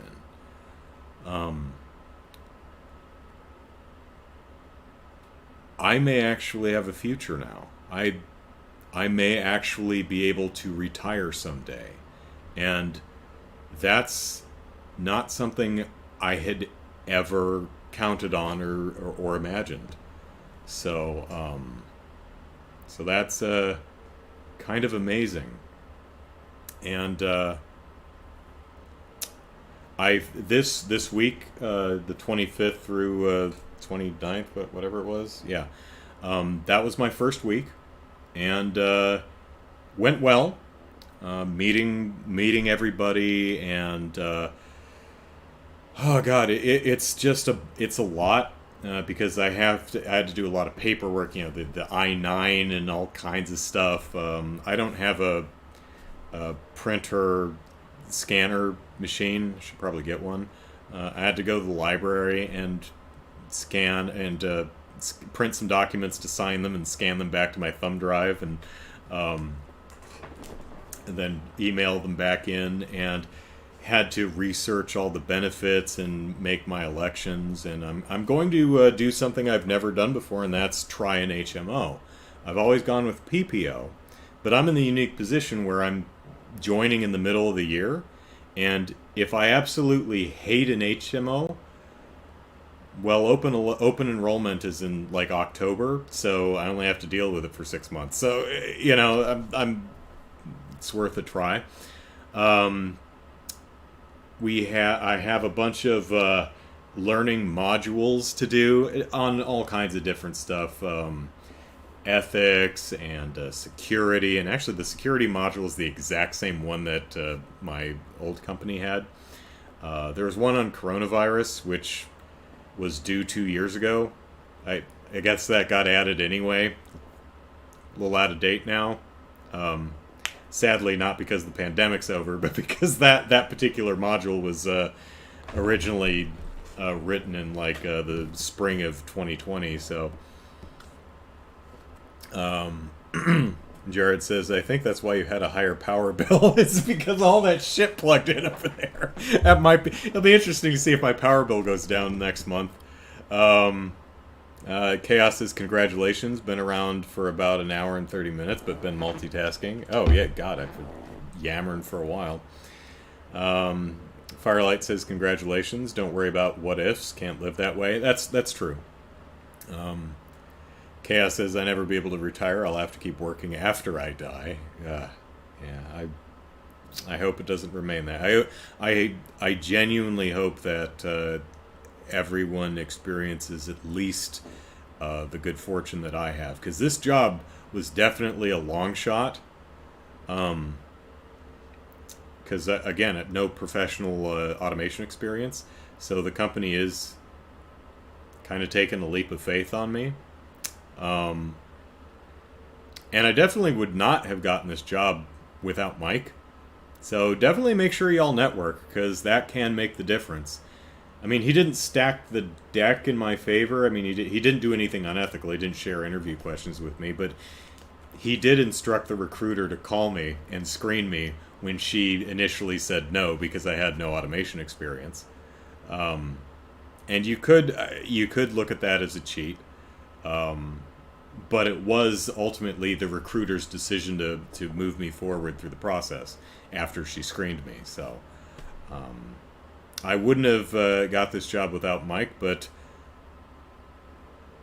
I wouldn't have got it without me either, and months of hard work I put in to polishing my skill set as much to as glossy a sheen as I possibly could. So yeah, it's been a chaotic week meeting people, and I've done a couple little homework assignments. We're taking the pension administration system we have is we're taking a COTS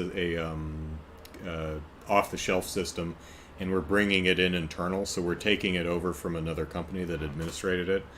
So they exported some of their test cases into Excel, and one of the busy work tasks I'm working on right now, while learning the whole system and everything else, is reformatting the Excel files so that they can be uploaded into Jira, which is a system that we use, so that the automated test scripts can be written for them. Let's see. Chicago says, good for you. I know how it feels, feeling we have to work until we die. I'm glad things are looking up for you. Thank you. Chaos says, only if I go into business for myself. Where I'm at now, I'll have to work for about 20 years after my death.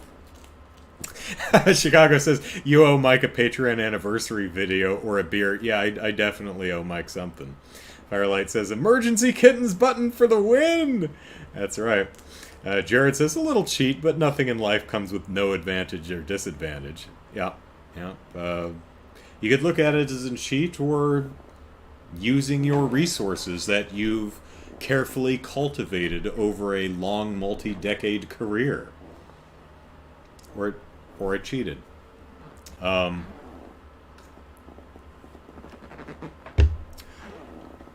So, some fun things that I've been dealing with. This is my phone, which is actually my work's phone, my previous company's phone. I haven't paid for my own phone, like, ever, because this used to be a BlackBerry, and they gave me the BlackBerry, and they paid for the line, and then traded it in for an iPhone 6, and then traded that in for an iPhone 8, which is what this is. And I said, do you want this back? It's an iPhone 8. And they said, no. What are we going to do with an 8? And I said, can I keep it? And they said, sure. I said, can I have the line? And they said, sure. I'm still trying to I have the account, but I still need to get my previous company to release the account so that I can move it out of Verizon and onto my carrier. And the guy who does that is on vacation. So this is kind of a pain in the ass, but I'll take it. Jared says, I would say your references is what won you the job. Yeah, how my references responded is blind to me. I can't see it. Mike could, and he says they were glowing. But I also know all of them, and they were all very happy for me and very proud of me and very congratulatory. So I imagine they spoke well of me. If that was definitely the last thing there. He's on vacation and will be leaving 2 weeks after he comes back, says Chicago. Yeah. Firelight says, Mike would not have asked the recruiter to do that if you hadn't worked so hard and earned that help. That's why I try to keep in mind that while it is true that I would not have this job without Mike instructing the recruiter to screen me, I wouldn't have it without the hard work I put in either. So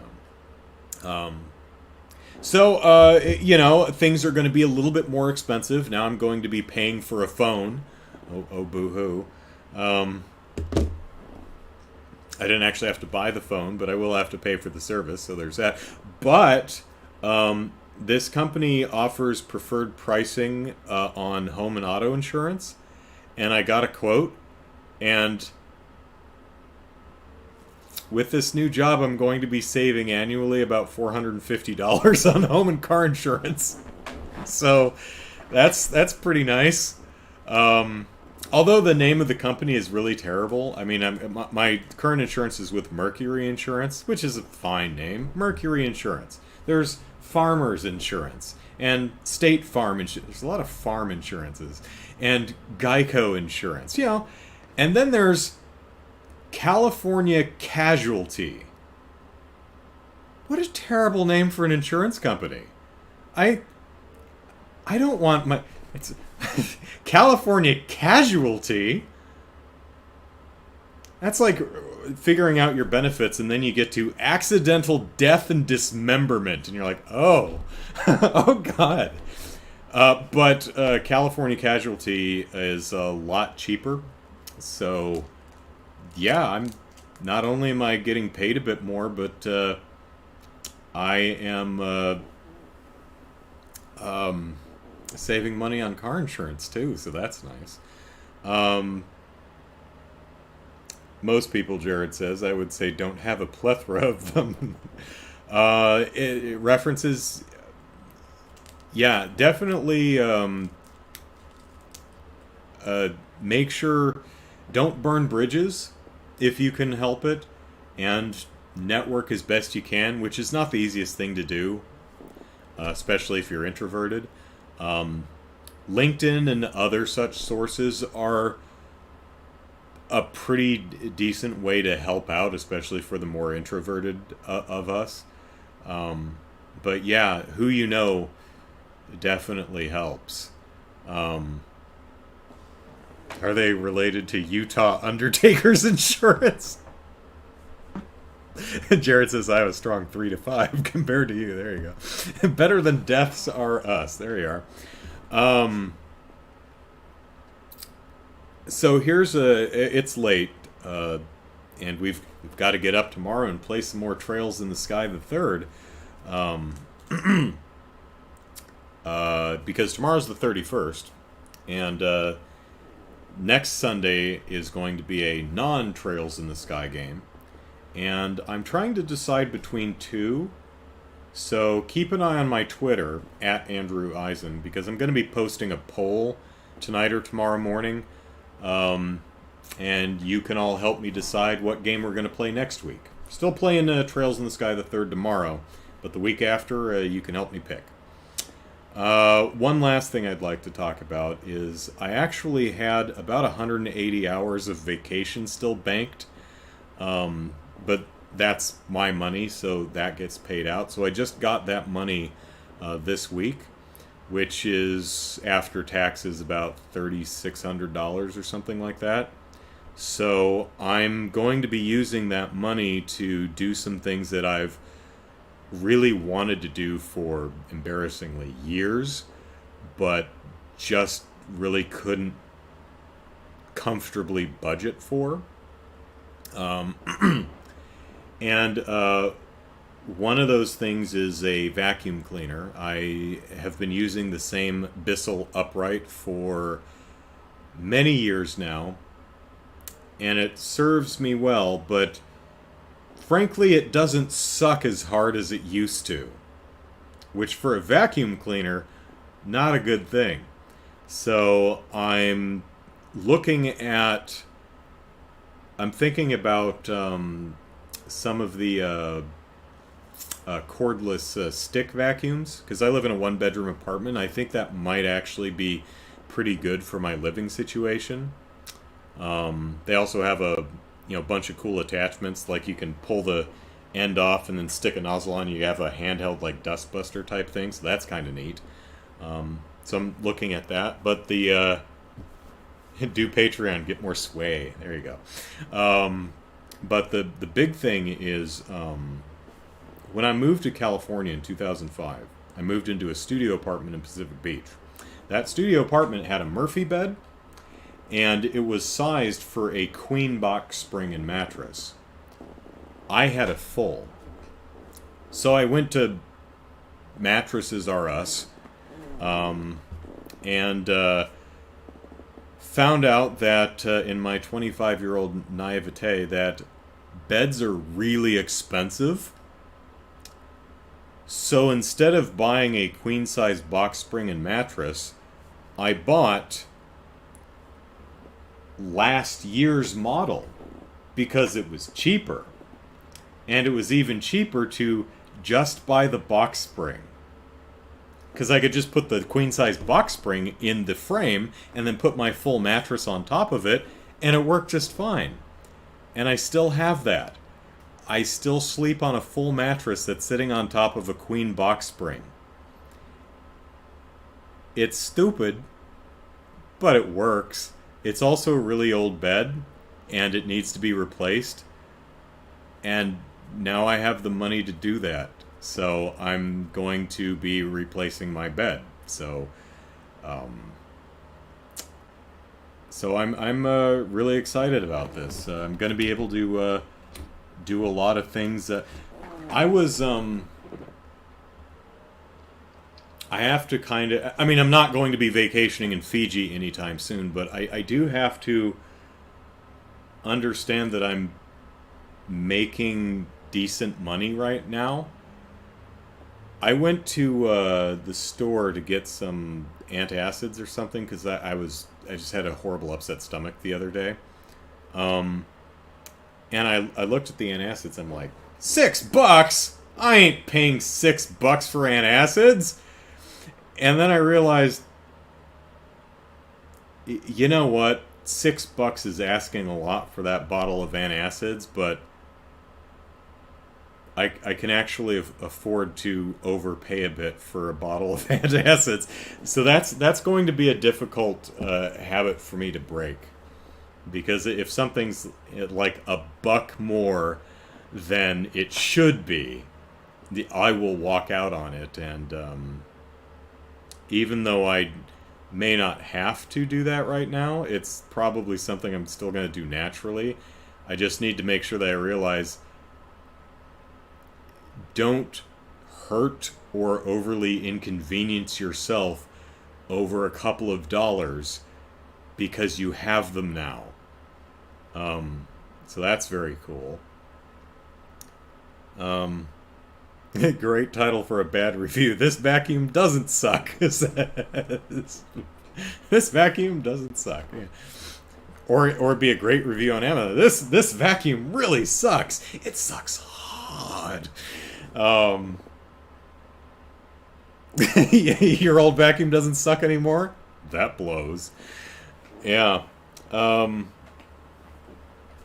So that's what's been going on. And I hope you enjoyed the story. It has been a long, emotional, and stressful ride, and it's still stressful. I still have a lot of paperwork, and there's a 30, 60, 90 day plan for me. I'm not going to even be doing any automation for like the first 2 months at least. I have a lot of things to learn, but I'm excited about the opportunity, and I'm excited about a lot of things. Being able to replace very old furniture that this desk, for one. I mean, it's a nice solid wood desk, but I mean, yeah, it's damaged, and I sit back a lot. I actually can't get under the desk. I'm too large for this desk. So another thing I'm going to be investing in is a new proper desk for me. Also, this is, a little embarrassing, but keep in mind that I've never made decent money until now. Like most, I'm sure, I like to be as helpful and charitable as I can be, which in a pandemic world means I don't do a lot of, or almost any charity work anymore. But I do try to. Charity work used to be something I liked doing because I didn't have a ton of money to give, but I could go do stuff, right? That's really hard to do in a pandemic safely, right? So my charitable contributions year to year only amounted to like $250 to $300 in a given year, and that was about it. Which, I mean, is not nothing, right? But you know, you'd like to do that's not a. You know what was weird to me is when people would donate to the Extra Life charity event, and they'd be like, "Oh man, yeah, hey, here's $50, here's $100." I'd be like, "How do you? What? How are you?" How do you? It's like it's nothing. It's like I could actually do something like that now. I could. I'm now in a position that I could. I'm not going to go hog wild. I haven't even got my first paycheck yet. They also pay. It's one paycheck a month. It's weird. I don't. This is the first time I've ever heard of a company doing that. But I get paid on the first of every month. Oh, okay, fine, but. I'm used to bi-weekly checks, but whatever. But I actually have... I'm going to be making enough money to actually be able to make significant charitable donations. And that's really exciting. But again, of course, it's something I really need to take a couple of months just to really get used to how much I'm actually is getting deposited into my checking account versus how much I'm actually earning, because I'm in a new tax bracket now and I have no idea how any of this is going to affect anything. So, you know, I'm not going on vacation to Fiji, as I mentioned. I'm not immediately dropping $5,000 in charitable donations. I need to be smart about things before I get myself in trouble. But I am very excited about this is life changing for me, and I hope I said so earlier, but I genuinely mean it. I hope everyone watching and everyone else is at least as fortunate as I, because I think no one should worry about being able to live. That should never be a concern. No one should ever be like, oh, shoot, am I going to be able to afford food to eat and not starve? Am I going to be able to afford a place to live or keep the lights on or the heat on or the air conditioning or, no one should, that a lot of people deal with that. And no one should have to. And I'm appear to be moving into a position where that's not really a concern of mine anymore, and that's really exciting, and I hope everyone else gets there too. So I'll need to figure out ways to pay my good fortune forward, if that makes sense. But for right now, yay! Yay me. Let's see. Like my dad always says, Chaos says, if the price of a loaf of bread is all that stands between me and poverty, then I'm in big trouble. Yeah. Jack Graves, hello. Glad it worked out in the end. Thank you. Jared says, could get a new couch. I like my couch. When I first moved in here, I didn't have a couch because I started in a studio apartment, so there's no room to get a couch. My family was always like, you need to get furniture. I'm like, where would I put it? And they're like, they visit my apartment, and they're like, oh, yeah. But when I moved in here, they're like, okay, get a couch. Because when I come over to visit, I ain't sitting on the floor, Andrew. You get yourself a couch. And my sister's actually been responsible for a lot of my furniture. Like the... that. Also, that.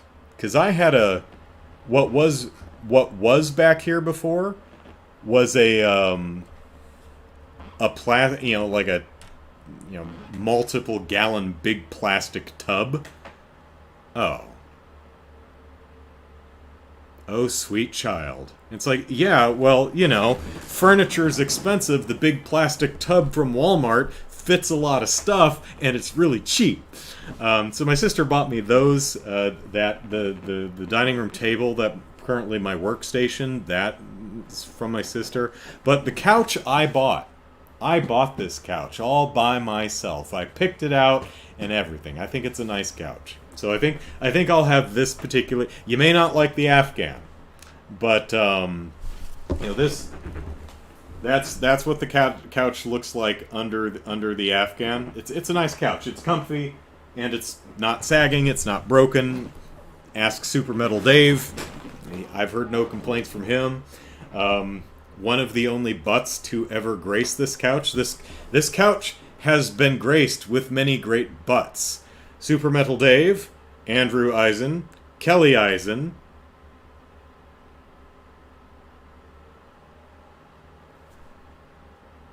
Oh, that's just sad. Oh, I am a pathetic introverted curmudgeon. Nobody has ever visited. Really? Has anyone else ever settled their tush on my couch?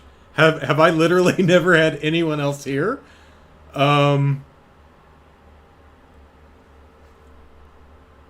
Oh God, that is sad. Oh, there has to be more than just those three people, right? I'll have to think on that. Oh God, I've been here for 7 years. I've only had 2 visitors. Wow. That's a thing. What was I talking about? Oh, furniture. Yeah. Let's see. Great story, fantastic ending, says Firelight. Thank you. Chaos says that would be illegal in my state. Paydays have to be at least bi-weekly. Yeah, I've never heard of that.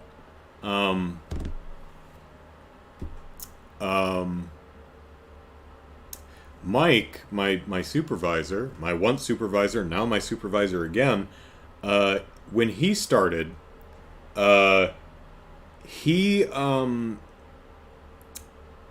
he started in the middle of the month or something, so his first check was for 2 weeks.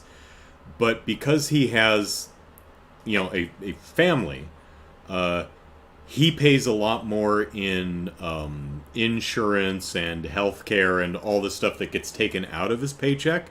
So his first paycheck was 0.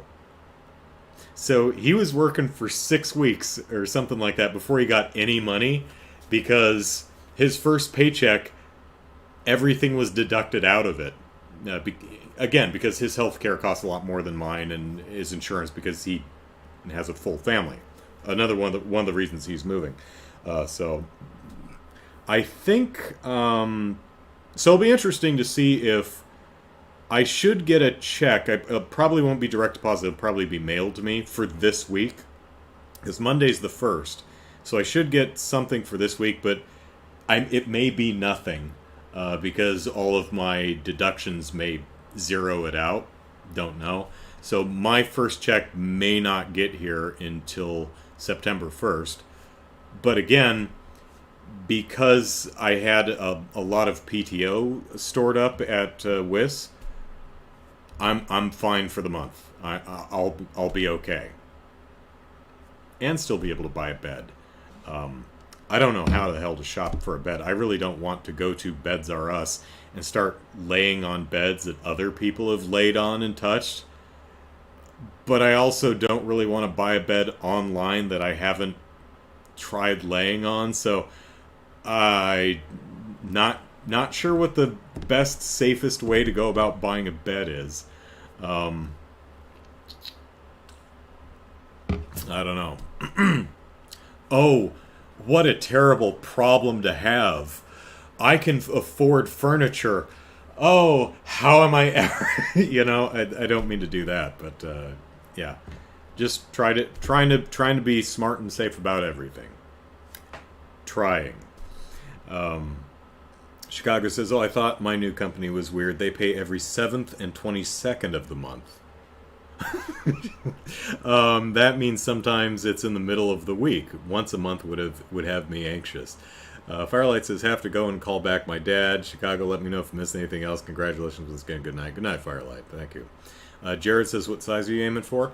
I think a queen is fine. I mean, not to get too personal, but it's just me. You know, a full is wide enough, but it's not, which is the mattress I'm currently sleeping on. It's plenty wide, but it's not quite long enough. My toesies hang off, but my box spring's also sitting on the floor, so it's not like there's any monsters under my bed that can reach out and grab my toes. So it's not a problem. But a queen is a bit longer, so I think that would... I think a queen would be perfectly fine for my needs. Because it's not about width. It's about length. That was my attempt at a sex joke. And not only was it bad, it probably made everybody really uncomfortable. So yeah, I think... but I'm definitely replacing that box spring. Although a lot of mattresses I've seen now are like 2 feet thick. So I don't even know if box springs are even used anymore. I haven't really looked into it much yet, so not terribly sure. But yeah, I think a queen. Anyway, we've been going for 2 hours and 15 minutes, but a lot's been going on. A lot has happened, and I wanted to tell you all about it. And so, what does that mean for this channel? Absolutely nothing. Still doing the podcast every week. Still streaming on Sundays. Still doing the occasional videos. I'm pretty sure that it's not going to affect my current modest output. You know, still doing the weekend podcast, the weekend stream. Probably average 1 video a week. You know, a review of something, or, you know, me reacting to Eurovision or whatever. So I don't think that's going to change. Oh, interestingly, I am now a salaried exempt employee, which means I don't get overtime. Doesn't mean I won't be required to work overtime now and then, but I'm not being paid overtime anymore. But on the bright side, I don't have to do any time management. I don't have to itemize every hour of my day and what specifically I was working on. I just get up in the morning and start working at 8, and then I stop working at 5. Or 5:30, as it's... The days have dragged a couple of times so far, but that's okay. It's really nice not having to account for and itemize every hour. It's just do your work. That's nice. The only thing I have to use a time system for is if I take a sick day or vacation day. That I have to put in. Oh, I'm also on probation for 6 months. I can't use any vacation for the first 6 months. I think it starts accruing now, but I don't think I can use it for 6 months. So there's a drawback. Normally I would take like an extra day around the Extra Life charity event. I don't know. Maybe Mike or Debbie will approve one PTO day, or maybe I can use a sick day, or I don't know. We'll see. We'll see. Either way, still doing videos, still doing streams, still going to do the Extra Life charity event. Do not expect my YouTube output to increase. That's definitely not happening. The job's going to be a lot of work, and it's going to be very stressful, but I don't see it dropping my participation or output with my various streams and podcasts and stuff. Also, still working on a new show for October, I think. Excited about it. Have done 2 episodes so far. Really screwed up the second episode. Went way too long. gonna have to rethink how I do the format on this sucker. But it's a work in progress, so I'm not announcing it yet, but just I'm working on something new that I hope you'll all enjoy. I'm aiming for October. And let's see.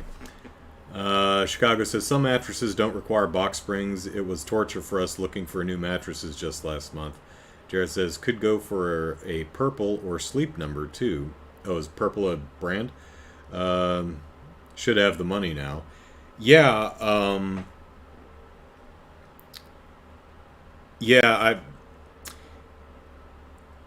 here's the thing. While I could buy a $900 vacuum cleaner, I guess, I'm not going to buy a $900 vacuum cleaner. And while you could easily drop thousands of dollars on a bed, I won't.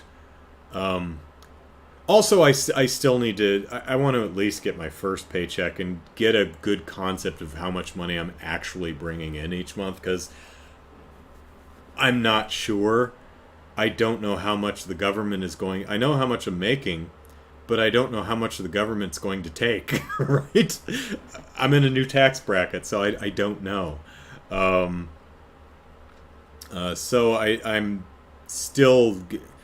I'll always be frugal. I think that's just a part of who I am. But yeah, I'm still just trying to be smart about everything, which not always easy when things are shiny and new and exciting, right? Purple's a brand, okay. Chaos says, buy an $85 Bissell from Walmart. That's essentially what's let's do a final show and tell.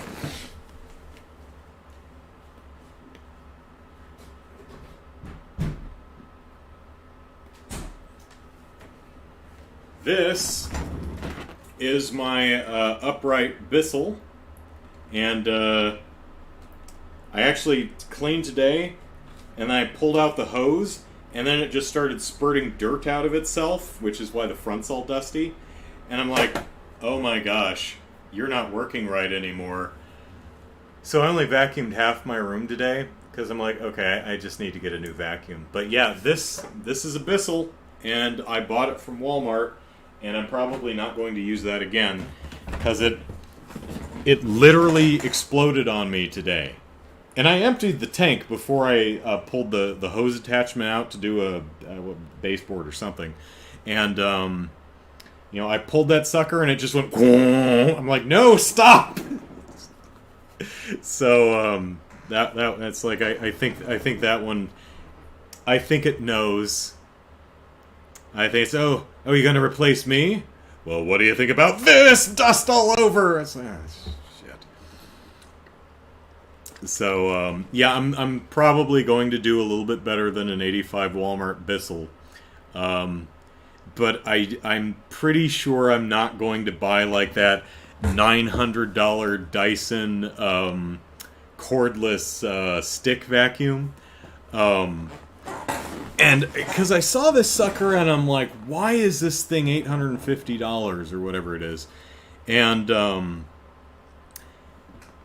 it shoots a laser out of the front that highlights all the dirt on the ground. I don't need that.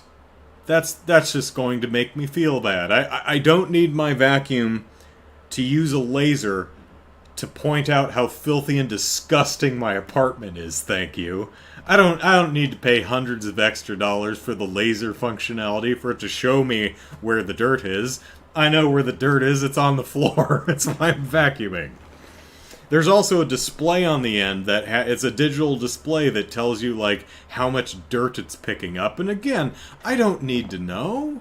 Just pick up the dirt. No need to rub it in my face. Just pick it up out of the carpet.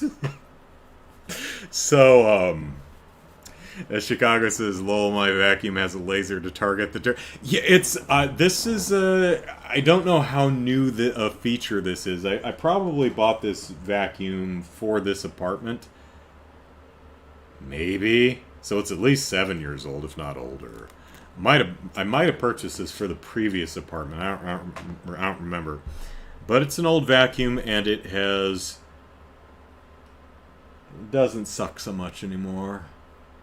And as someone mentioned, it actually blew dirt all over the place. And so now the vacuum itself is covered in a fine layer of dust, which makes it look like it's been sitting in a closet, or I keep it in the pantry. It looks like it's been sitting in the pantry for like 7 years, and I've never used it. I've like never vacuumed my floor. That's what it looks like now. It's like, you're making me look bad, Bissell. You're making me look bad. But I do like the bagless. It's got a tank that you just pull out and dump. You remember I don't know if vacuums actually maybe the big tanks do now, but I remember bag upright vacuums. Oh god, those were a pain because you had to detach them and hold them so they didn't go out all over the place. Then you had to try and empty them, and then after a while you'd have to replace them, and replacing the bags was expensive. And yeah. So, tactical vacuum, it's like, we've got the laser scope on it's like, you know what, I just run it back and forth on the carpet, I don't need a laser sight. That seems like a bit much. I think I'll save several $100s and forego the digital readout and display on my vacuum cleaner. It's a laser guidance system on the vacuum. It's like, I mean, it's cool. I mean, I watched the video. It's pretty cool. I mean, it's like the kit, the Knight Rider kit of vacuum cleaners. It got do. You know, I'm like, that's kind of awesome. It's a green light though. It should be a red light. You pretend it's like a Cylon or kit or something. Chicago says, I just use a broom instead. Well, I have carpeting, so can't really sweep the carpet. That's not particularly effective. I have a broom and dustpan that I use for the bathroom and the kitchen, but those are the only... Well, the small... what is that? 9-10 square feet right in front of my front door is the same fake tile that's in the kitchen. Chicago says, I have a Dirt Devil hand vacuum that converts into an upright vacuum. Yeah, the sticks all seem to do the same thing. So, I don't know how useful that would be. Well, a lot of them have, like, upholstery attachments, so you take the stick off and you jam the upholstery attachment, and then you have kind of a Dirt Devil Dustbuster kind of couch cleaning thing. I have, this one has this attachment that goes on the end of the hose that you can use for the for upholstery and stuff. But yeah, get back in there. But yeah, it's old and grody, so probably better off using like a lint roller at this point than that vacuum cleaner. Dyson, Andrew, there is dust at the following coordinates. Use attachment 15C to send it to hell. Oh my god. Our vacuums now have an AI companion in them. It's like, so, Andrew, it's been 15 days since you vacuumed. I wouldn't walk barefoot on that carpet. Get us a shaming, passive-aggressive AI vacuum cleaner. Or the vacuum cleaner gets really inappropriate. It's like, I don't like the way you're eyeing my hose attachment, sicko. It's like, no, I wasn't.